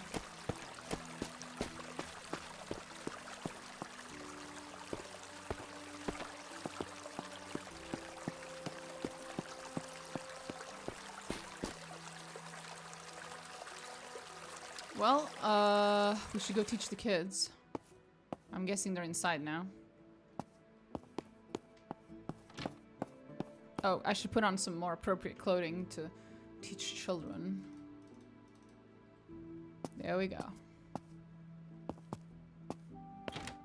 Hello, dear cousin. When Queen Johanna I died in 1644, her eldest Edda faced a challenge for leadership from her younger brother David. His supporters wanted to see a king on the throne instead of a queen.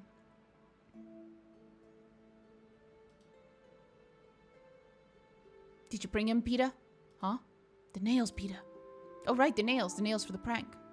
The nails we chose special to prank Lucas with Lucas's nails. Those nails. Are you fucking kidding me?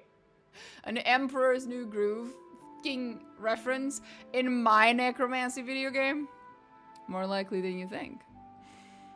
Those nails, and keep your voice down. Got it covered. Great. Leland, you nicked us a hammer, right? Now, the factions in this war might seem complex, but allow me to show you the royal family tree that I seem to have forgotten. Domino, could you keep an eye on them while I retrieve it? Certainly. I don't want to do this. Oh, you going soft on me, Leland? Maybe this one is just too mean. Yeah, I'm with them. Robin was stunned, clearly unused to having her commands ignored. She looked to me for support.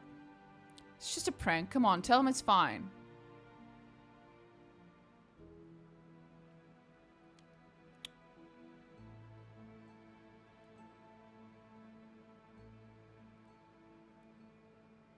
Either 2 or 3. We'll try 3 for now.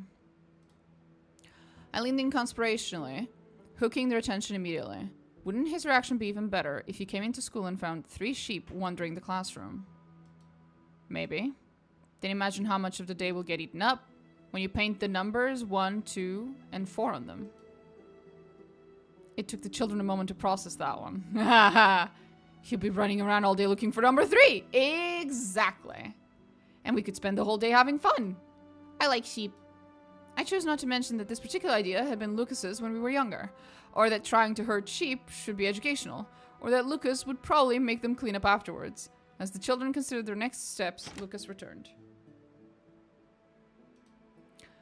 Ah, here we are, Leland. Nick, please come here and help me hang this on the wall. Teacher Lucas nodded at me in appreciation, and then gestured for me to continue teaching for the afternoon. The rest of the afternoon passed as slowly for me as it did for the children. Still, I taught with patience, and I felt that they learned something. Yay! Hello, dear cousin.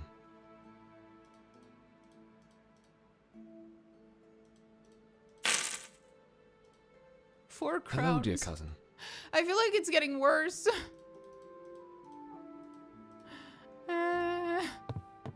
I'm so poor. Why am I so poor?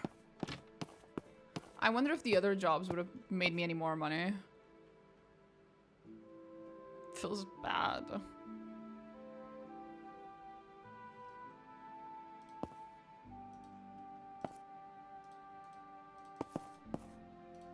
Hello again.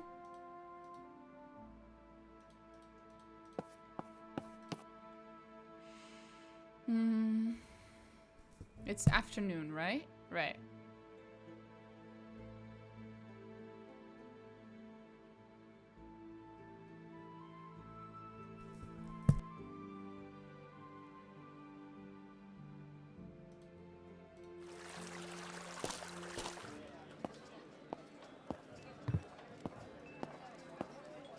Well, hello there.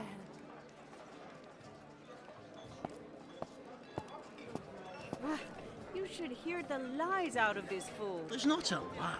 I have money coming to me. I have a good life for... Can I get you a drink? Sure. Yes, yes. Of course not. There's not a... I have a good... Can I get you... Yes, yes. Of course not. That sounded incredibly shady. Join me for a drink. Suit yourself. Ah, there you are.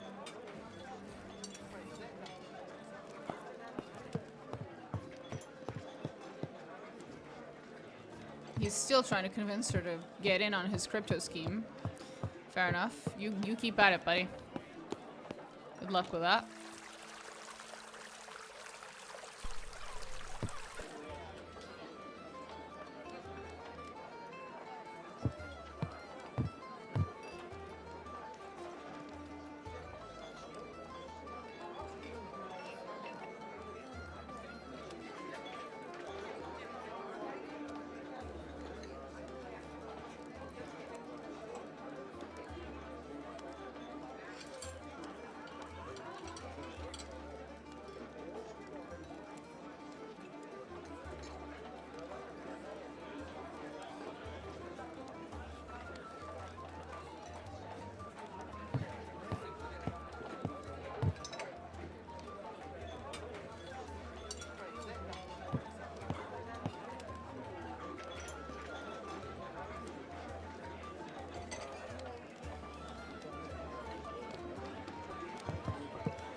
Doesn't seem like there's anything new in any of the taverns.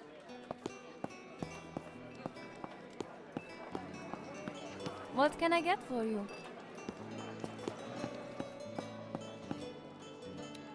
Salam.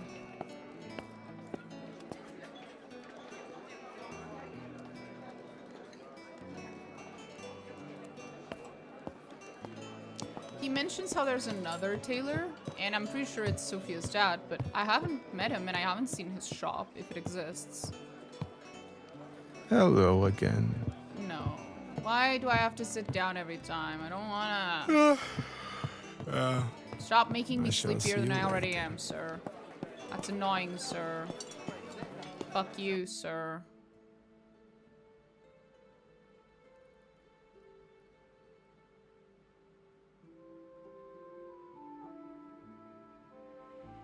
Right, I'm gonna have to get into the evening and take my mom to the fucking chapel or whatever.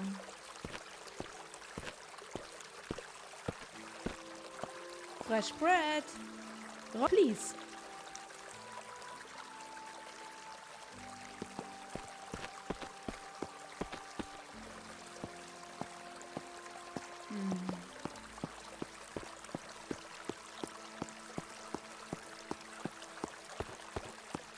Alright, love. Spares the coin roll, yeah? I can't right now, buddy. It's complicated.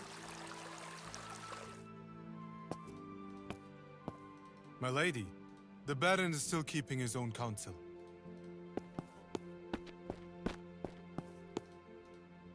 Well, hello there, miss. Right.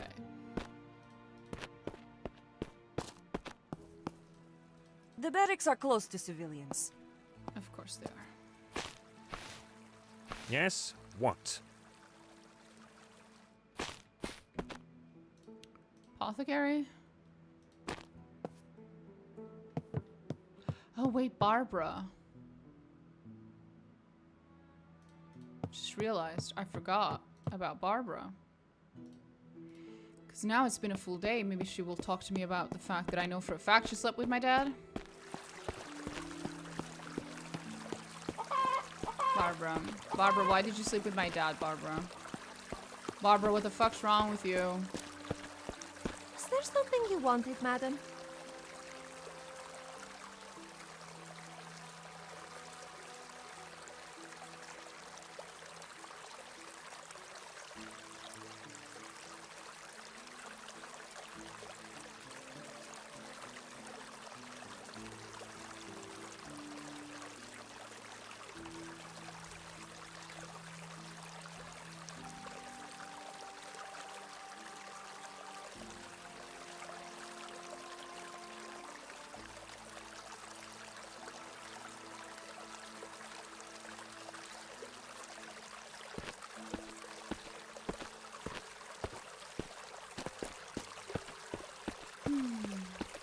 Not doable. Ah, invisible wall.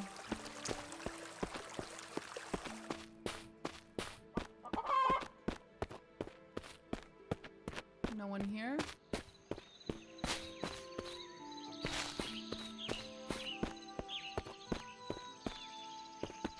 The doors of that house are open, but I can't get in. A little weird, but okay.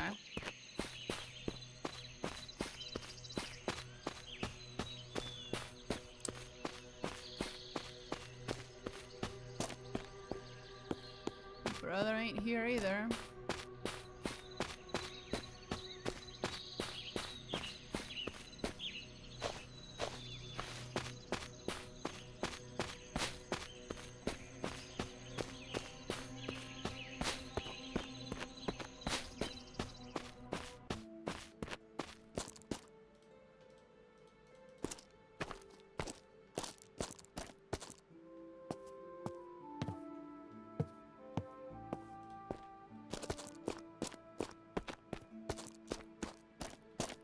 I'll open the gate. Quick, get inside. I am. Chill, bro.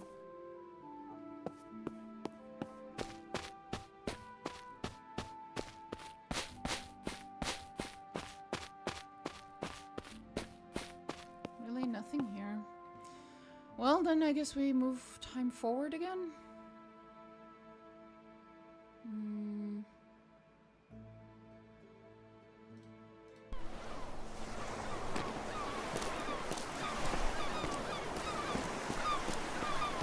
Oh, watch out! Heavy crates being stacked. Out of my way. Oh, watch out! Heavy crates being stacked.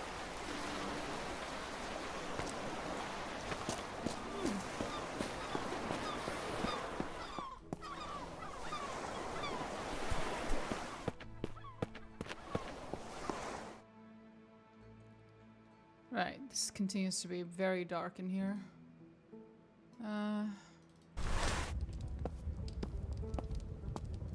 And it's still just the chest. Right.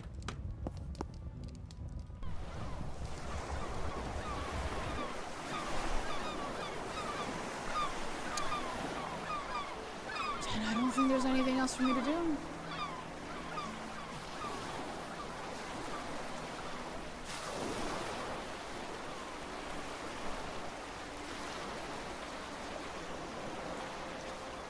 Chapter 5. Skip to Eve. Here we go. I took my mother's hand as we stepped inside the cathedral. The funeral was starting. She seemed so frail and so unsure of everything. Soon after entering, my stomach churned and I began to feel quite queasy. My head spun a little. It felt like an early morning after too much beer. Several people turned and nodded to us as we took our seats. Gervais himself was here with Aunt Belle and my cousin Lucas. Behind them I saw my uncle's aide, Richard Carnell, he whose brother had passed and who was laid in the coffin at the front. The other woman with red hair must have been Carnell's wife, looking sour as she glowered at me. We sat behind them. The fuck did I do? Some of the congregation I knew, but many I did not. Sophia was here with an older man who I presumed to be her father, though I had never met him.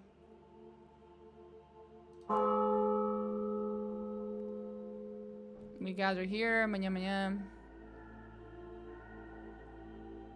As the funeral continued, my head started to swim and I thought that I might vomit.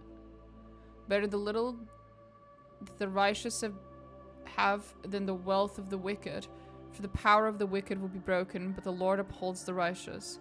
As he spoke these words, I saw his flesh melt away, and beneath it a grinning skull, which continued to drone the holy words. A dark smoke seemed to build around me, and I sensed the presence of many souls here who others did not see. I pitched forward from my seat and collapsed to the floor. When I awoke, I was outside the cathedral. Commoner attended to me as my mother hovered nearby. Oh, good. You awake. How do you feel now? I just got a fucking achievement that said, vomited on yourself during a funeral. I don't even know why I vomited. What's going on?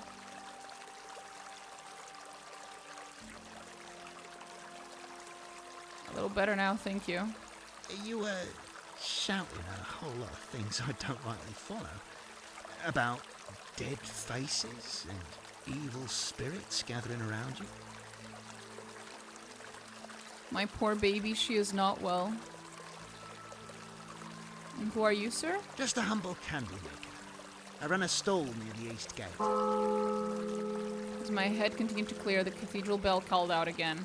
Soon the congregation began to appear from within, apart from the chief mourners who had doubtless moved with the corpse down to the grim in the cathedral's basement. I don't think you ever met my father before. Sophia's father bowed, then straightened and shook my hand. I'm so sorry for your loss, my lady. Your father was a good man and a hero. However, I know that Sophia is pleased that you're home, notwithstanding the circumstances. Good friends are so important. We'll leave you for now. I can see the others wish to speak with you.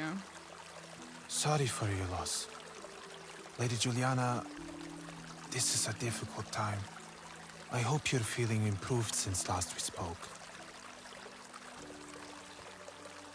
I never spoken. He was a farmer, and together with his wife Hannah, he worked the fields right outside. I also knew that he was an old flame of my mother's from the time before she met and was swept off her feet by my father.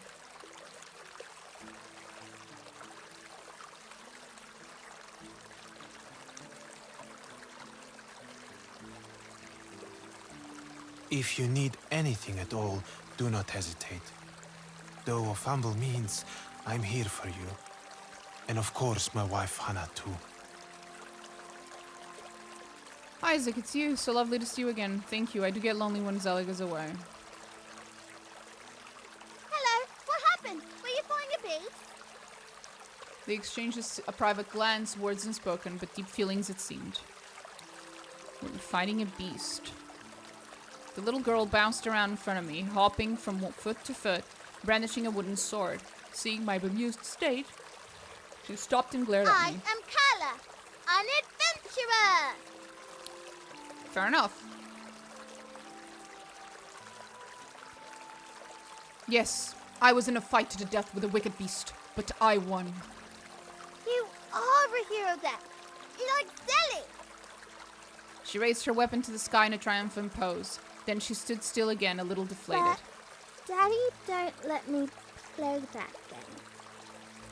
Just then I noticed a smaller child tucked in behind her, standing timidly and tugging at her tunic. A boy of about 3, still a little unsteady on his feet. No, Carla. That. Daddy said he don't like Zelly game. Carla glanced at Isaac, unsure of herself for a second, but her father stood silent, watching. A younger woman came over, reluctantly following her family. Lady Juliana, I am so sorry. Lord Zedek was savior of Roxton and much beloved in Mons. Her kind words were betrayed by her sullen face, scowling at Juliana against her intent. Carla, Mark, my children, please, do not bother these good people. Come, come. We must be getting home to milk the cows. I was left alone with my mother.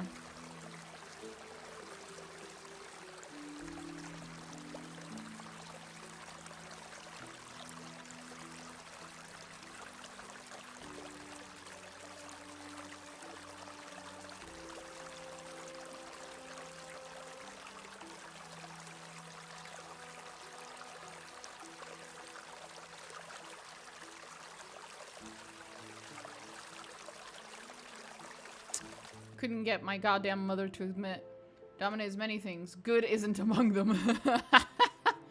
In this game, I've been pretty nice, actually. The entire game. I don't think I've done anything evil yet. Have I done anything evil?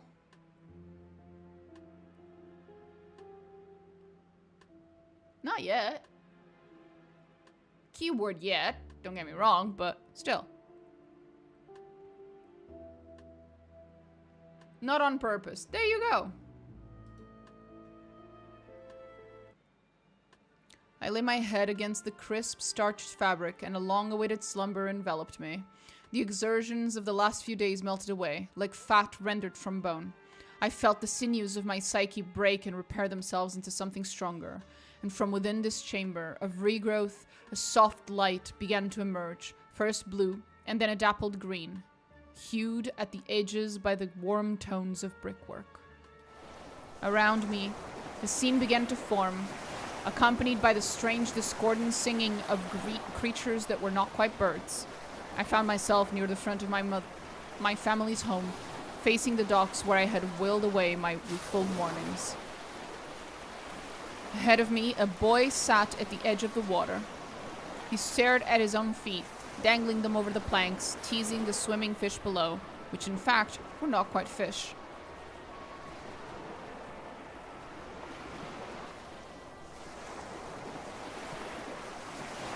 The boy tapped his fingers against the wood, then kicked the water in an agitated manner. Well, if you want to introduce yourself, I suppose I'll get things started myself. Okay.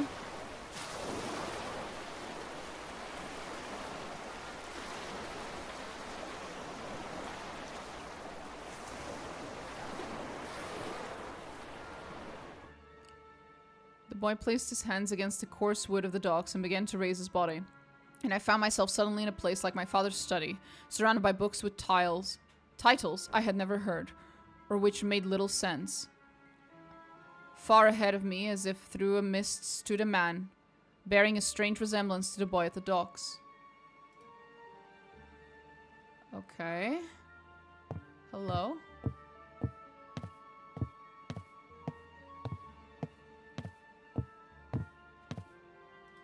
You've changed since I last saw you. You've seen me before? Your tongue must be sharp after all those years among the courtesans and silver-tongued diplomats. If you say so. Have we met? Not in any way that matters. If we have, the version you encountered was a stepping stone, a preamble to my current form. Is he the Lich? He's the Lich, isn't he?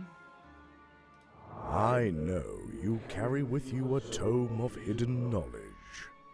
Each time you use it, its power radiates, an echo from one world to the next. Then we stood atop the bridge in the center of Marnes. Below us, large shadowy forms swirled in the water, their undulations jerky and unnatural. But it seems you've reached an impasse. The echoes grow quiet.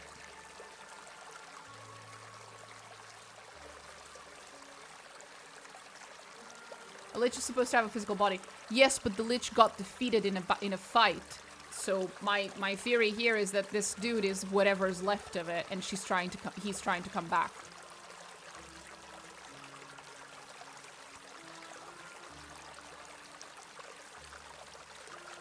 Why make things difficult for yourself when there is no need?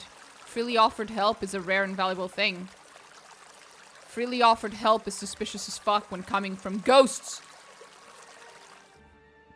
The world around me shifted once again, and we materialized beside the town gallows as three silent figures. Oh boy. Ooh. Stood perched at the edge of death. I could hear the creaking of the rope as it strained against their weight. I sense a yearning for justice inside you, a righteous proclivity. Tell me, do you wish to see your enemies account for their sins? I'm not even sure yet who my enemies are. Then you will have my help. With a snap of three fingers, on the gallows met their... with a snap, the three figures on the gallows met their fate.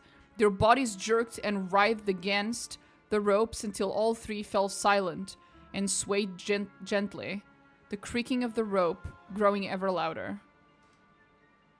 Now we were in a place like a cemetery. If you wish to see justice done, your current allies will hardly suffice. They're soft and weak, not nearly as stoic as you need. Perhaps you even consider some of them too dear to risk. A dangerous attachment, but one we can circumvent. Your tome holds a powerful ritual, but one that can only be undertaken with great risk.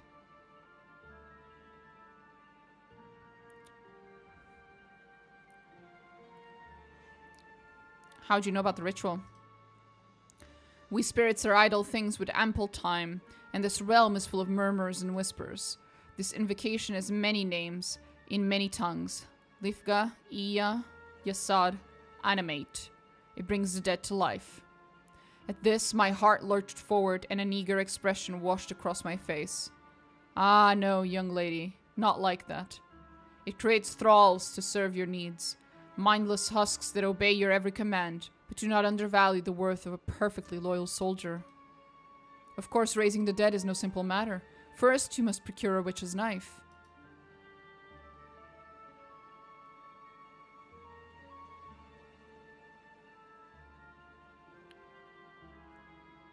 Are you basically touching a flashlight? Do you have a special item? I have no idea. I have so many things in my inventory. Any of it could be.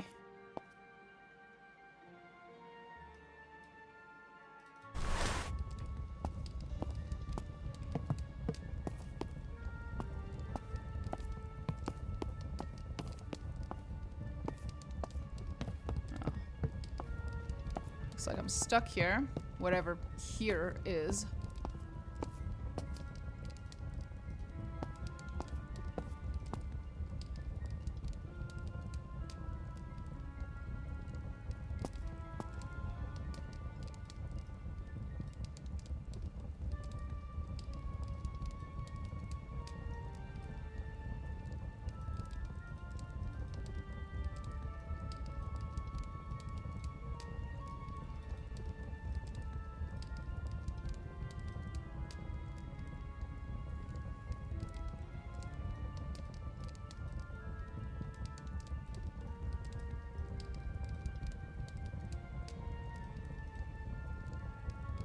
I don't think I have a choice.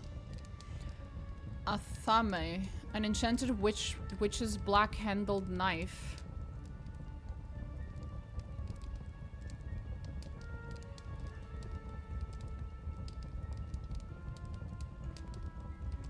Well, I have it now, somewhere. There.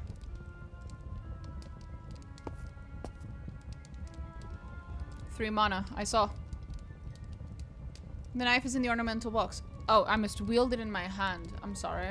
Sure. And with blade in hand, you must cut the fat from another human.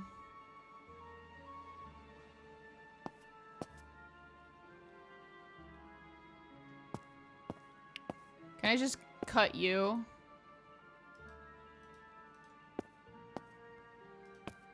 Surely I can just cut you, you bitch. You must then craft black candles from the fat, whose tallow will smoke with the stench of death. And to complete the ritual, you must arrange the bones of your thrall in a particular fashion. But be wary, the stronger your thrall, the more draining the process. Do not overburden your tender mind. My teacher urged me to take out my tome, then opened it on a page entitled Animate.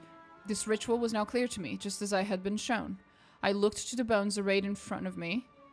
The dust around them began to shift and float upwards. The pale ivory began to jostle back and forth, and just as it was ready to rise, I found myself back at the dock. In front of me, the boy giggled at the fish-like creatures snapping at his toes. Be careful, child. What I have just taught you is not something to trifle with. Have you a final question?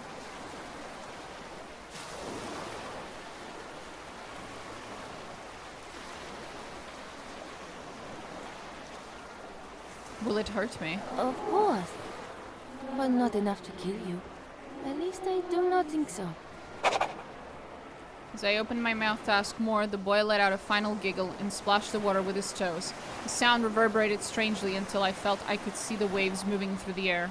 The brick walls began to dissolve, then the trees and water evaporated into smoke. And last of all, the dock crumbled into dust. I found myself in a black void, until at last awareness left me.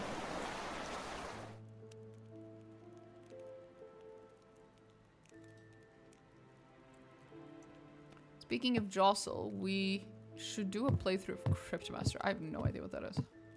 The cat's being weird again.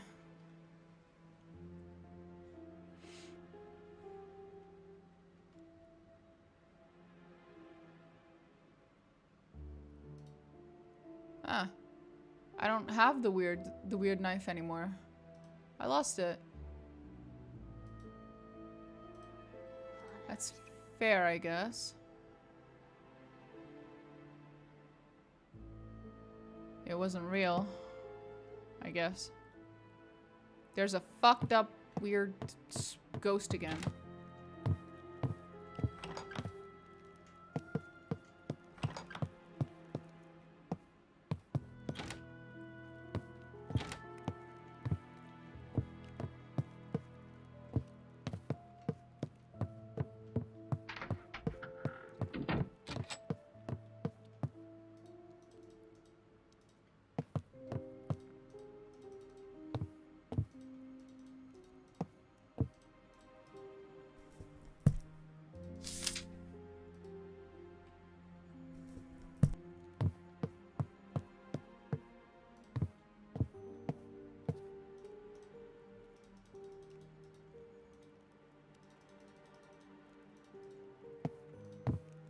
Still nothing here.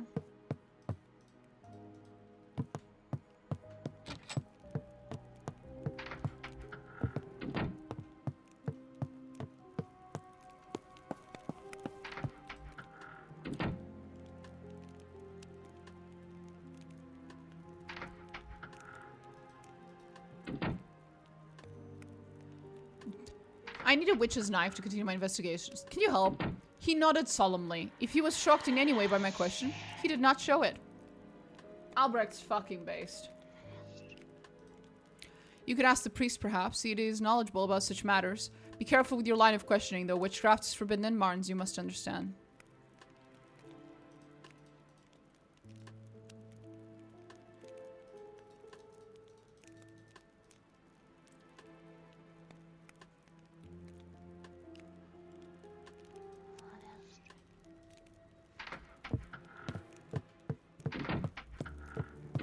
Hi, Mom.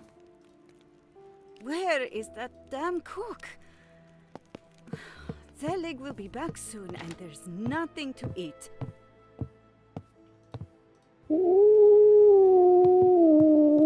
Why is the cat mad at me? What did I do to deserve the cat hating my guts? That's the only question I don't have an answer to. Could you not just use your own knife? I have no idea.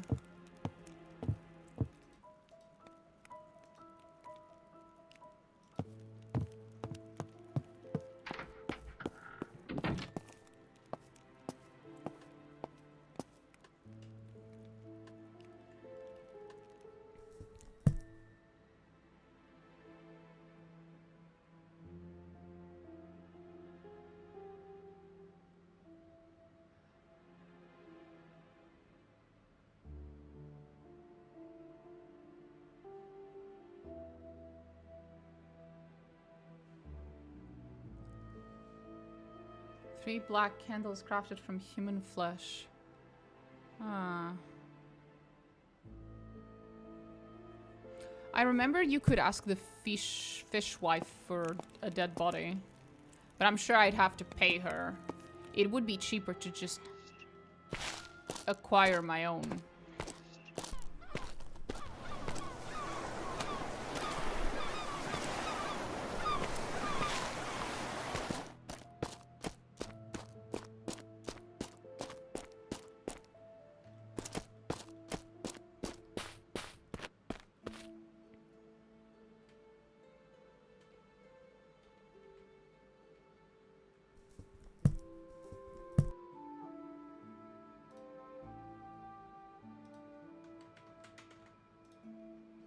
There we go.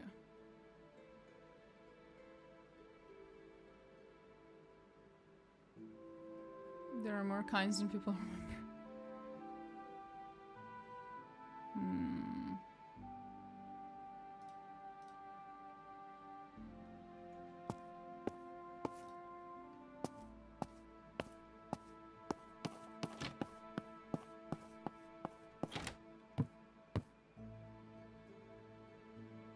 Lucas's absence. Robin was seated at her desk, strangely silent. We did the prank with the 3 numbered sheep just like you suggested. Farmer Isaac even showed me how to feed them right and get their trust. Had no problem getting them to follow us. It was actually kind of fun even before the prank. Yeah, but it was really fun watching Lucas run around the whole academy trying to find them all. 1 and 4 were easy. 2 got on the roof. He spent all afternoon trying to find 3. It was the first time I had seen the little girl smile. I'm pretty sure he was faking being mad by the end. Like he figured it out but kept playing along or something. I missed the sheep. But, I am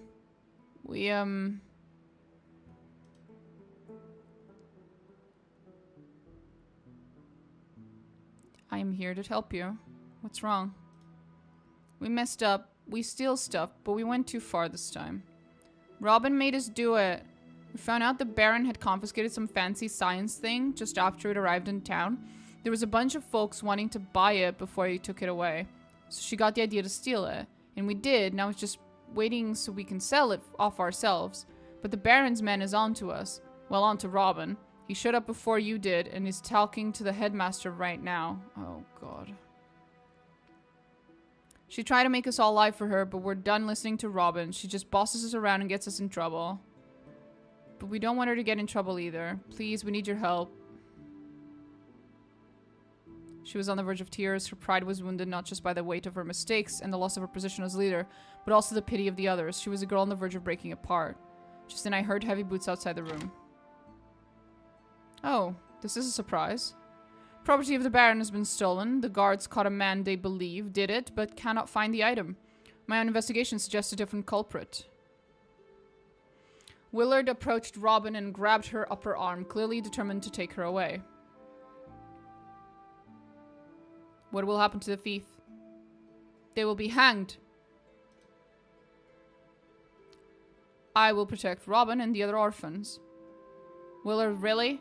You were an orphan too. Law and order have no care for age. Yes, they do. They absolutely do. They very explicitly do, actually. That's a very big thing, actually, that the law does have, in fact, care for age. What? You're claiming that a child successfully outwitted the captain of the guard, the Baron's man. I can only imagine what the people of Elstrick will say. And what of the more hardened and dangerous sort? If they think a penniless orphan girl can steal the Baron's property from under your nose, what new crimes will they be emboldened to undertake?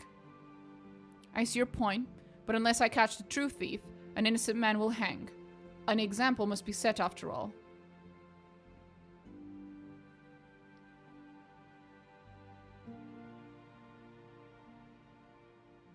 Not in Arstorsk. It was her.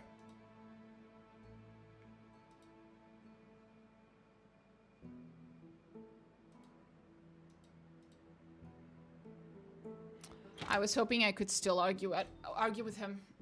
Fuck, you're actually gonna force me to fucking condemn an innocent person. Are you kidding me?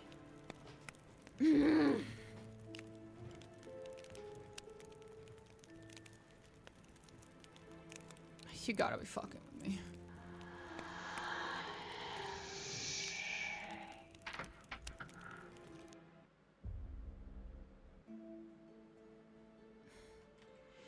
I don't like this. I don't like this one bit. Not one fucking bit.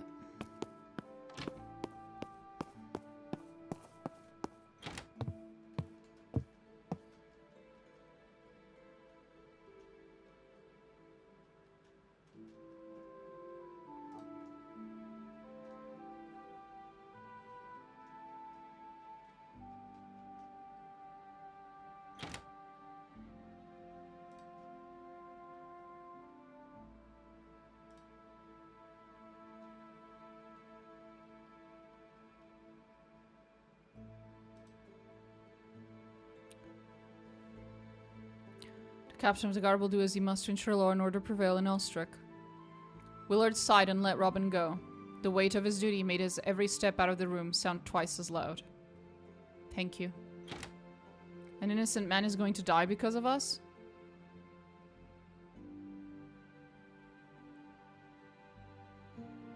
Maybe, yeah. Damn the guards. Damn the Baron. Pretty much, yeah. They're the ones who set up a fucking system in which apparently the only acceptable punishment for stealing is death. Even if you're a kid, so you're not wrong. Maybe you can at least use this fat for the ritual? That's a good fucking idea. No dead body should ever go to waste. That was really scary. Uh-huh. What have we done? An unspeakable act of evil. A cardinal sin, really. I see our unexpected guest, Captain Willard, has left. Now I believe we were covering the run up to the Venetian War with Rulston, yes? I saw the way Lucas looked at me. He was conflicted over my choice, but remained silent for now. I took this as my chance to depart quietly. Hello, dear cousin.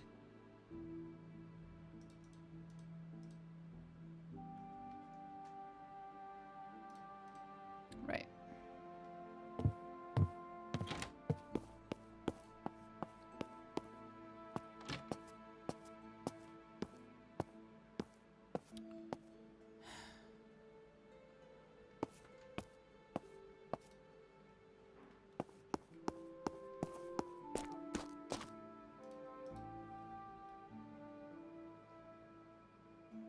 Stealing from the rich, not just stealing.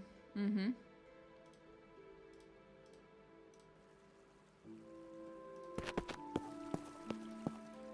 The barracks are close to civilians.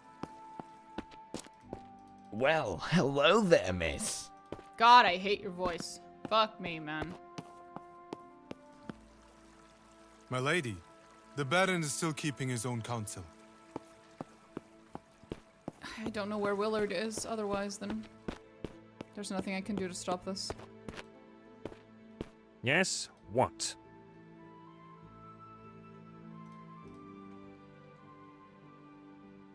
Yes, what? I figured. Had to try. You know who might know where a witch's knife is? I think I know who might know. Oh, wait, it's still morning. They're not gonna be there.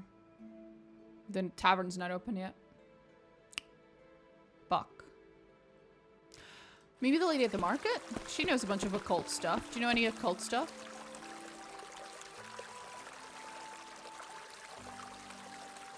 What can you tell me? There are tools required for many rituals, also that their owners guard them jealously, for they bind and entwine with their own essence. How do you know I need one? I see many things about many people. Though you are a strange one, your path is cloudy. Can you tell me how to get one? Not something you can just find lying about. It needs to be ritually enchanted by a witch. Where can I find a witch? You question me very plainly on forbidden matters, young noble. This is not wise, especially not here, given all that this country has been through.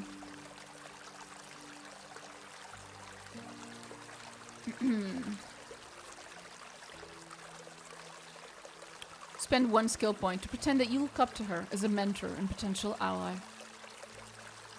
You and I trend similar paths, Mystic. While my powers are new, they are growing, and I would be grateful should you help me in this matter. She paused for a long moment before leaning in close and lowering her voice to a whisper. There is a witch near Marnes, a woman you may find in the forest outside the North Gate if she wishes to be found. Yeah, I've met her. But be warned, young Von Elstrick. Everyone has their own agenda. You are as likely to have the blade stuck in your heart as in your hand.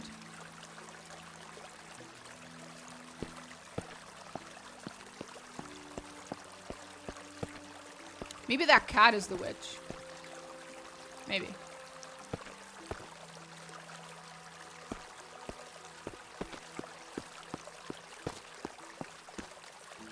Sorry, hospital is closed to visit. You can ask, but I don't have an answer for you. I hardly understand anything the man says. Medical reasons. There, that's your answer. The cat is sus. I think so too. I think the cat's sus as fuck.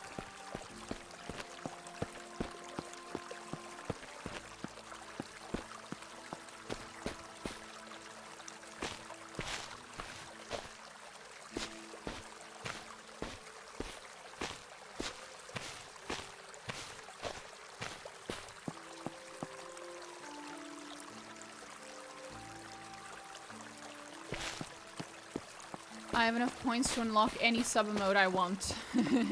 Nice. I began to feel ill as soon as I stepped inside. Why do I feel ill when I walk into cathedrals? That's not good. That's not fucking good. Why do we feel sick when we walk into cathedrals? My child? This can't be good.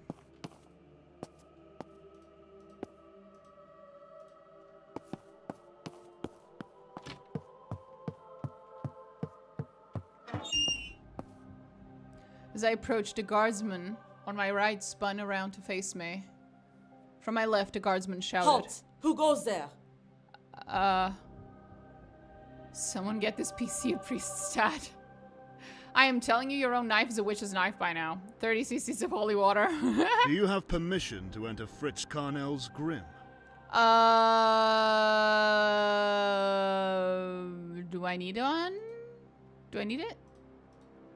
I need to trick these guards into letting me have a moment alone with Fritz so that I could obtain some chunks of flesh for my candles. Right, so that's probably why I feel sick inside of a cathedral.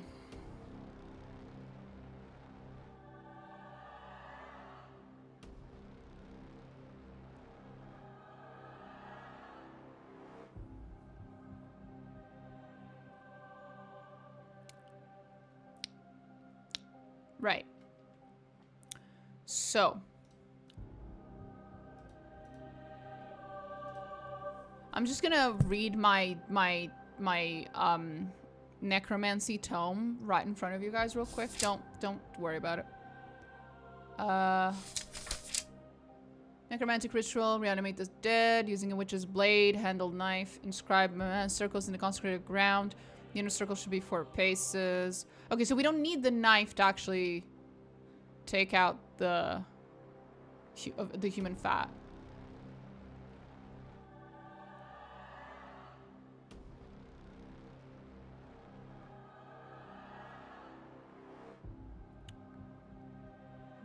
Okay. Necronomicon for dummies. Ah.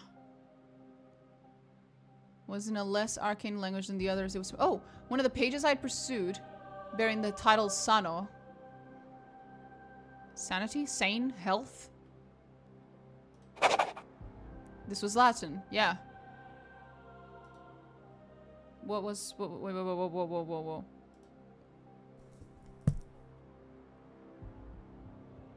Sano.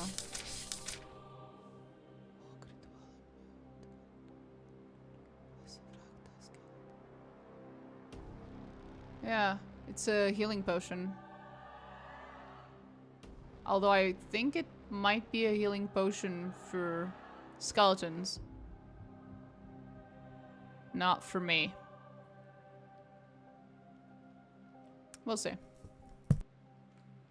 Oh, okay.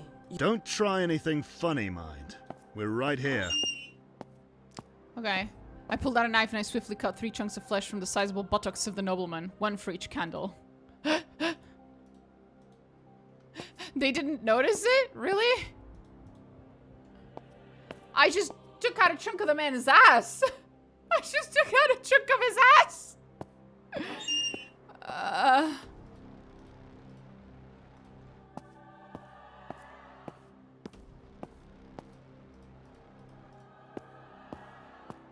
Three chunks. Yeah, I just took out 3 chunks of the man's ass. And they didn't notice it? I was right there. Okay. I mean, fuck me. I shouldn't be complaining. Yes?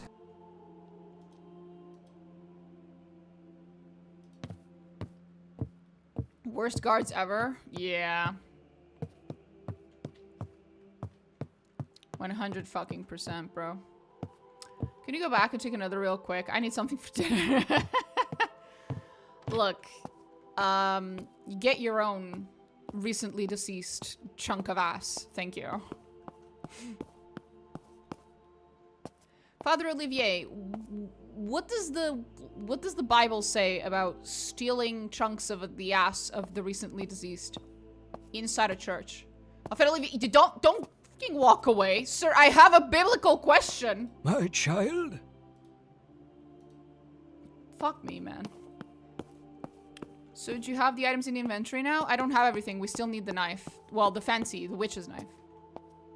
Oh, you're right. Yeah, what does it say? Human flesh. It's not any human flesh. It's human ass flesh.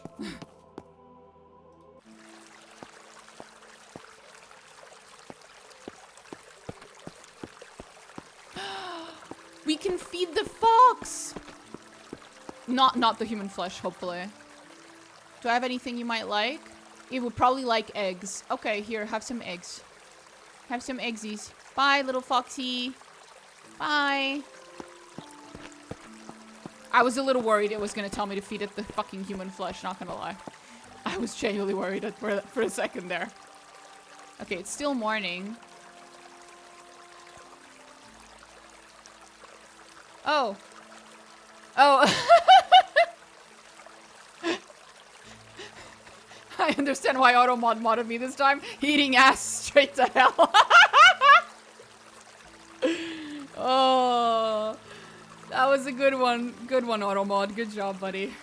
Good job, little robot.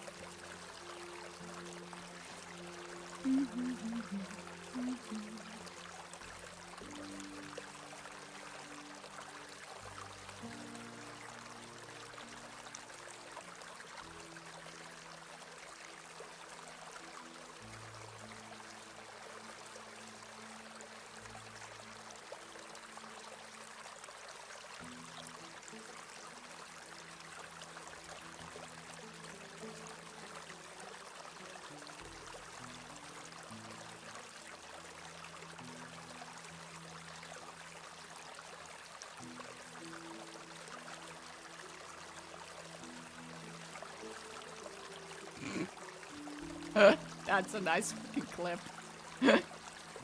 That's a nice clip. Oh, God bless.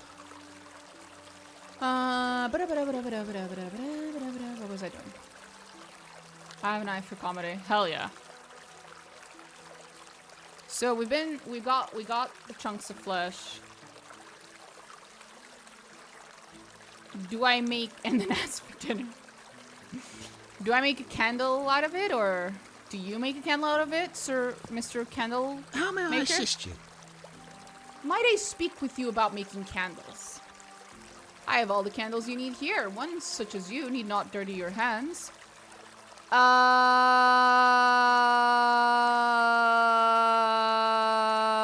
Can you supply me candles made of human fat?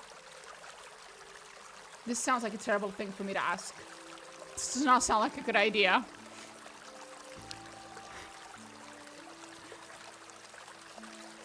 So his recently deceased cheeks where we get the musk smell and perfume?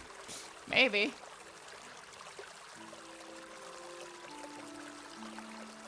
Can you supply the candles made of human fat? This is a crazy thing to ask. Good morning, madam. Okay, that... Fair. You know what? Fair. Fair. How may I assist you? I'm not trying to make any candles. I find the topic fascinating. Traditionally, candles were made by boiling tallow, that is animal fat, in water. We still make cheap ones this way, but their flame is very smoky. I make most of mine the modern way, by replacing tallow with beeswax. They do cost a bit more, though. Thank you. Thank you. Good to know. So now we know how to make the candles. That's a pretty measured reaction. I say, yeah, it was a very reasonable response to my question. I can't argue.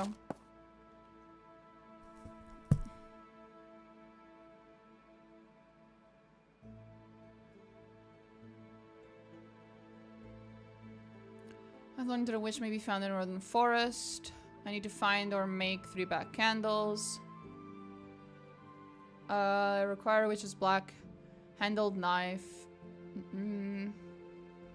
I got a lot of shit to do, bro. I'm pretty sure we had Latin books at home, but even if we don't, I'm pretty sure we had Latin books at the library slash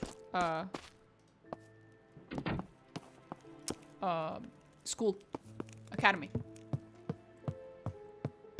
But first, let's check if I'm right about the Latin book.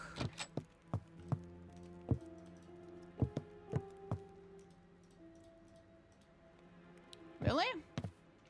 No Latin books here? Really?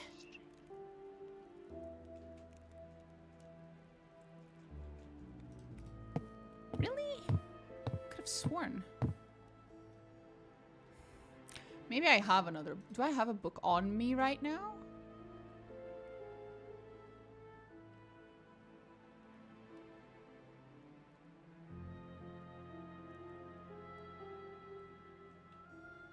Well,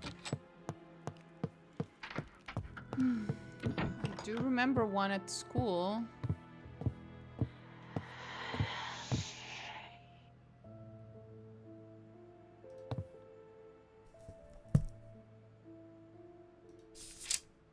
I can't pick these up. Yeah, we're just gonna have to go to the school. And, give him the old 5-finger. Just grab it. Cat's sleeping again.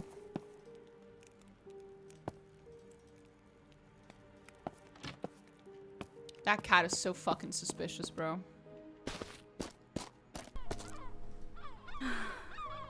It's any day now. Any day.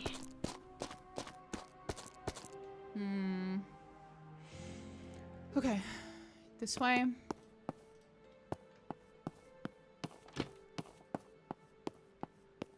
There, I think.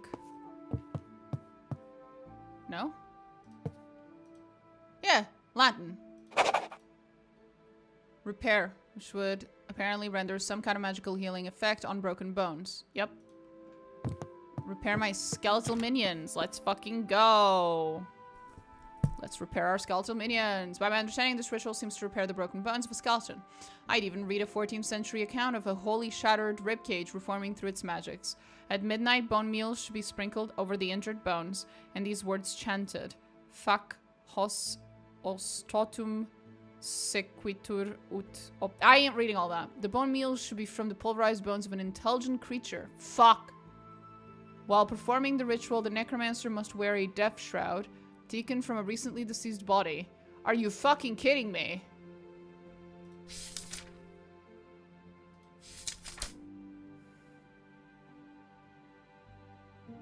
How recently?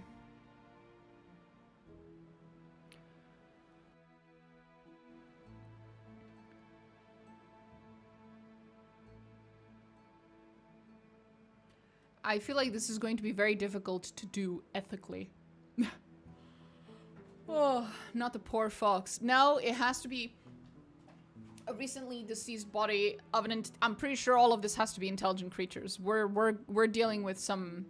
This is going to be very difficult to do without completely throwing away our morals and committing several counts of murder.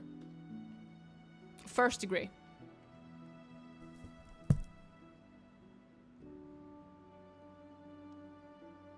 Or the cat. Well, the cat is pretty smart. You got a point there.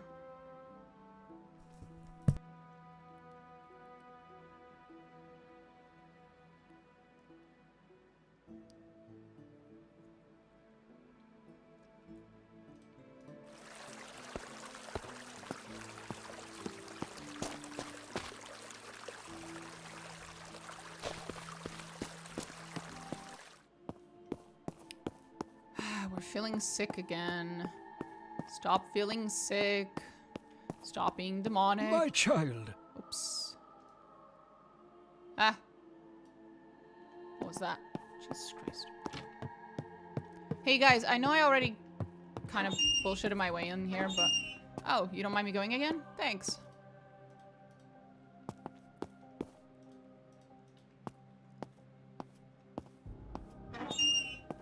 Okay, what's a death shroud then? I thought it was gonna be something I could find here.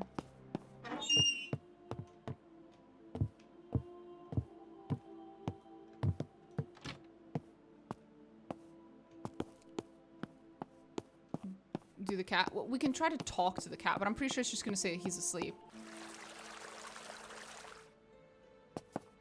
Hey, kitty cat, kitty cat, kitty cat. Kitty cat. Oh, hello. Recover from that strange turn. Now that I'm alone, I feel it is my duty to care for you, dear. Right, of course. Albert, you know, you never question when I come to you with incredibly creepy, incriminating questions. What's a death shroud? Right. You don't give a shit. Okay. Where's the cat? Kitty cat. He's not here. Usually he's here. But there's like multiple spots in the house where he hangs out, so. Where's the cat? Upstairs? Cat? Cat?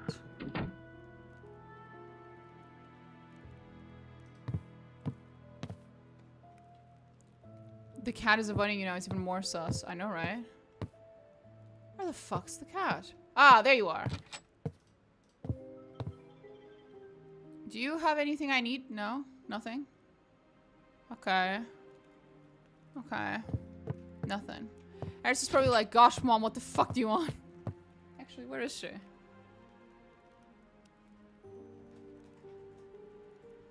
Oh.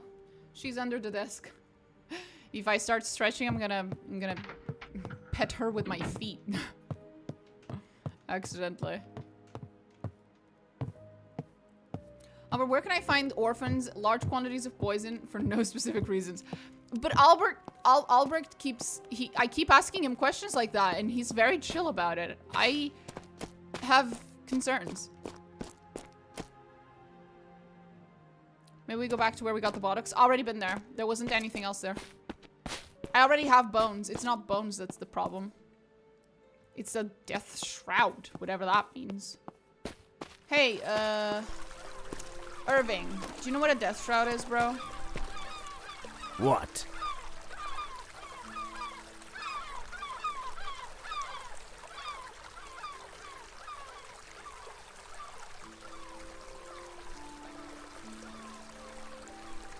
I need a death shroud. Why on earth would you want that? Some sick fancy of yours? Lord, but you upper class types have strange taste. It will be worth your while. That's what you kinda always say. Toss some coin, expect me to look the other way. Lucky for you, I've got a fondness for coin, but I ain't dumb enough to render my services without knowing why. What's your game?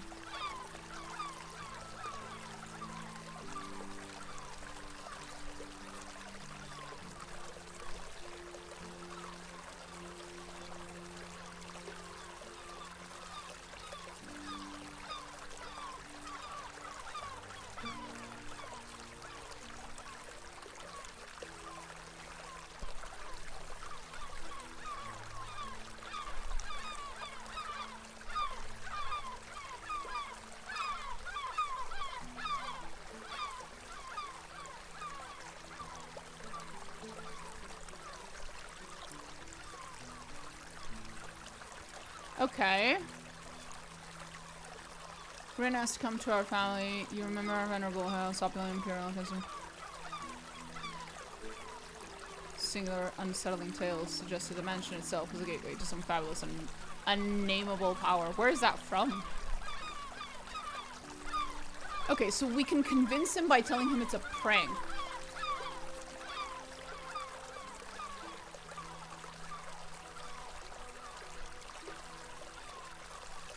That stodgy old priest has the perfect thing, an old mask said to be from the time of the Romans. Keep it in his study. Truly believe in all that. But of course, child, of course. One can't be too careful when dealing with the dead. If anyone would know, it's me. Bring me the mask, then you can tell me all about the unlucky victim of your prank. Grave mist. Interesting. I can place grave mist in here. That is very funny. Ah. How interesting.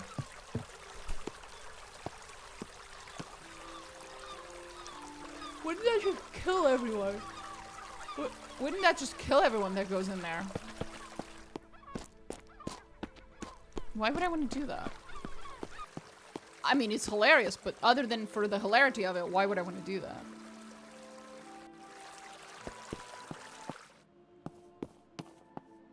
Anyway, we gotta steal from the priest. Because I haven't done enough fucking... I haven't committed enough grave sins already. Let's fucking go.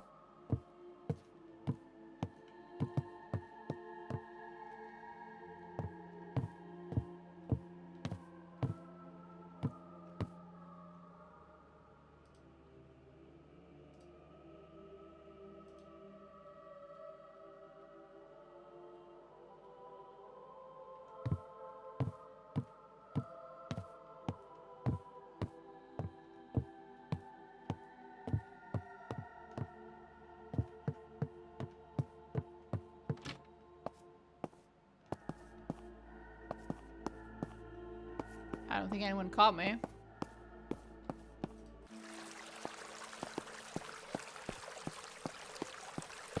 You think God might be a little mad at me?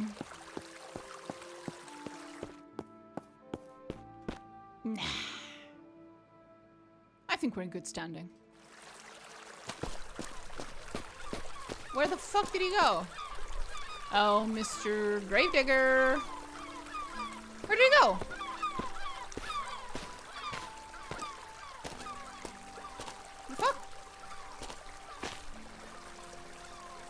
Lurk for a minute. Okie dokie. Triumph from pride precipitates a dizzying fall. Well, I was already dizzy. Where the fuck did he go? Oh, there he is. Irving, what the hell? Why would you just walk away like that?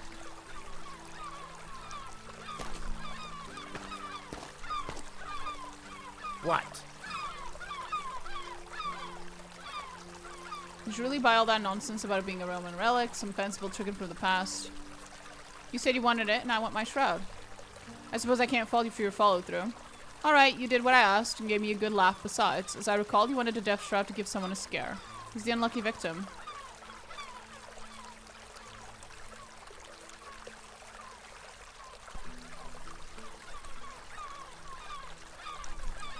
Father Olivier, that bitter old priest. Ha! That holier-than-thou layabout? I work with that git more than anyone else and hardly ever a kind word from him. How will you use the shroud? Place it in his bedchambers. He can be reminded of his mortality and his sins. Yes, that should scare the bastard nicely. Were there any other particulars? Someone who's recently deceased.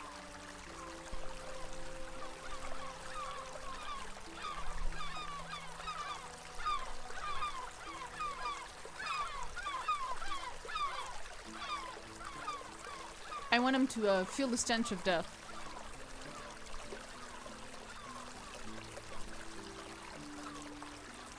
I'll have your shroud ready shortly. Just meet me at the graveyard during my next shift.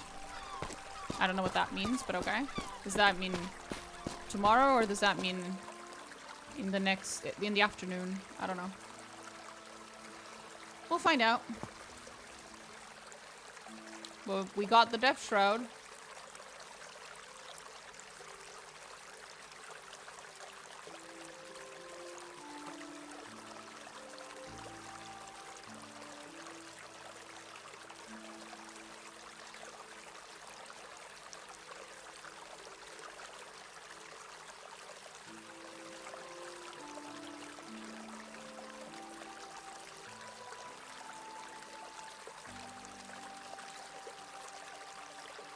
I wonder where Father Olivier actually sleeps. If I were to try and do the prank, I would have to figure out where he fucking sleeps.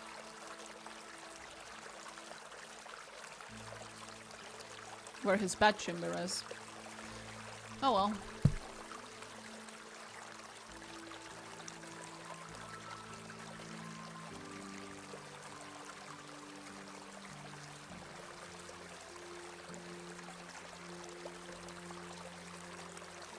Bone meal. If and death was chief among my early pursuits, I began in humility, but my ambition was limitless. Who could have divined the prophetic import of something as unremarkable as a twitch in the leg of a dead rat? Where is that from?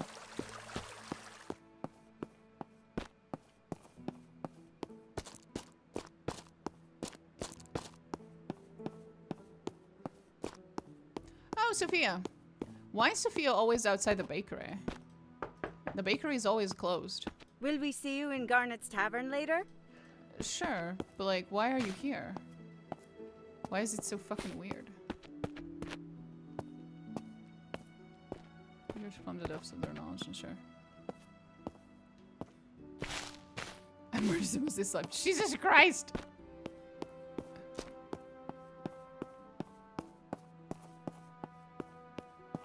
Oh, who is this? Angelina. That's the north one. We have so many things to do.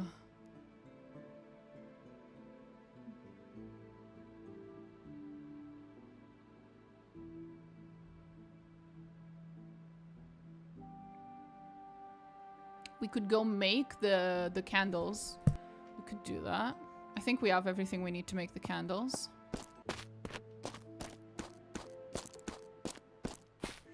Were my colleagues back with much of their intellect intact? A remarkable triumph for the most experienced necromancer. Freed from the trappings of their humanity, they ply their terrible trade anew, the dead reviving the dead. On and on, down the years forever.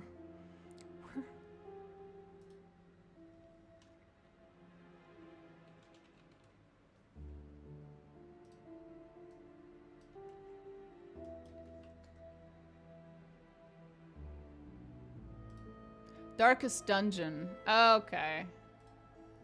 I was like, I feel like I'm partially recognizing some of these lines. It's from Darkest Dungeon. That's pretty cool.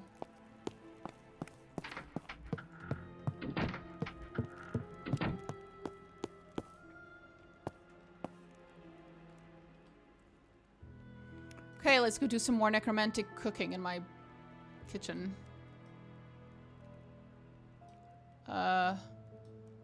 I need water in my cooking pot. Where's my water? I used to have a thing with water. There it is. Right. It's there. And then I think we just need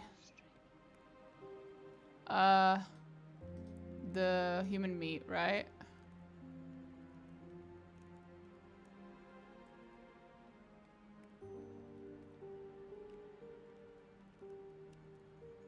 Hey, we got a black candle.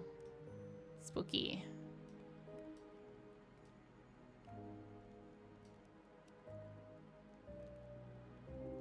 A tallow candle made with human fat. Yay. Nice.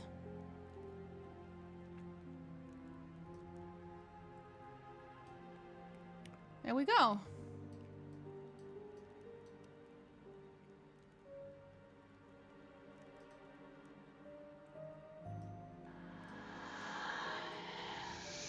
Oh, will the spirits of the dead stop bothering me?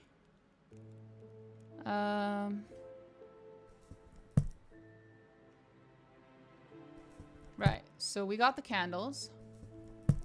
Bone meal.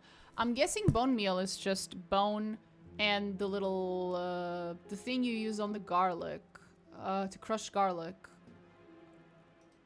The mortar, pestle and mortar, yes, this one. And then you give bone. Yep, exactly. Expected.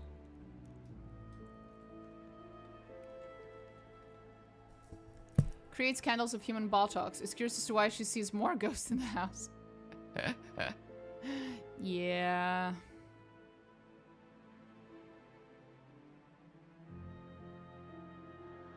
Okay, we've got almost everything now. It's just the Death Shroud that apparently I have to wait for him to give it to me.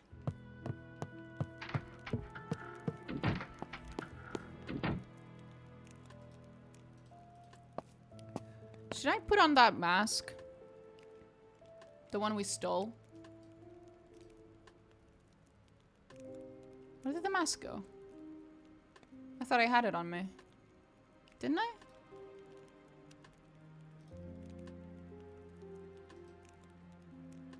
Yeah, there it is. Oh, I can't wear it? Really? Ah, that would have been funny.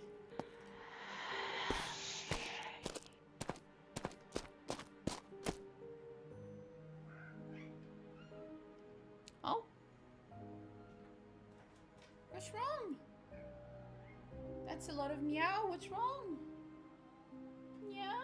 Did you have a bad dream? What's wrong? She just woke up meowing. What's wrong? Meow?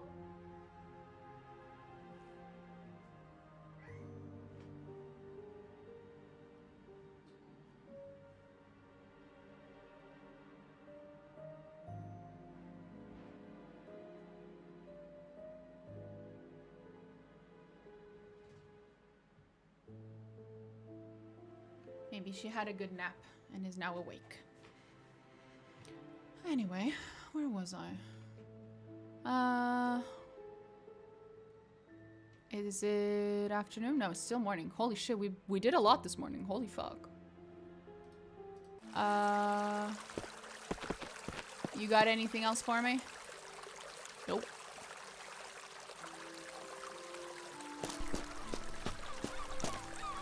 What?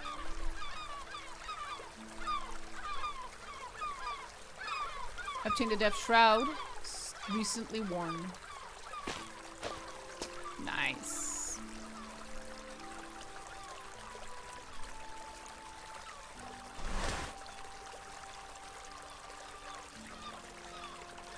Damn.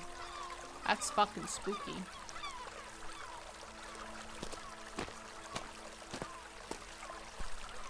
Okay, we got almost everything. I need to go meet the witch.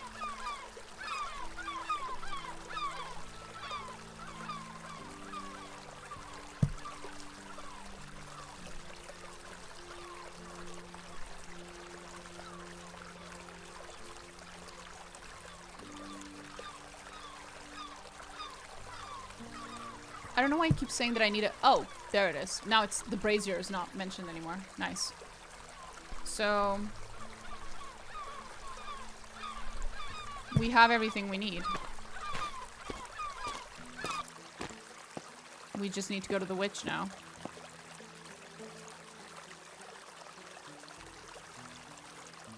Maybe we should go in the morning. To the witch.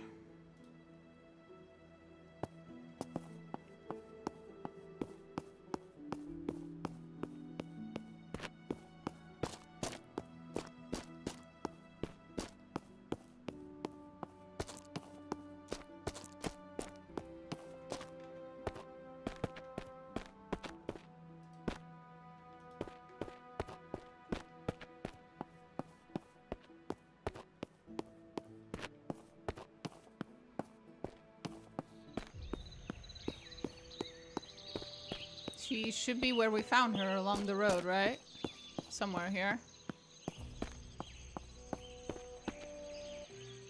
Aha! There she is again. There was a fluttering of wings and a bird swept past me. Then a woman emerged from behind a tree. Greetings, child. Ah, how wonderful, Domina, isn't it? What a lovely morning for a walk in the woods. You took your time, though. I was starting to think I'd have to track you down myself. Her youthful voice rang out clear and playful, yet carried the authority of someone with deep knowledge. The one we saved at the start? Yep, that's her.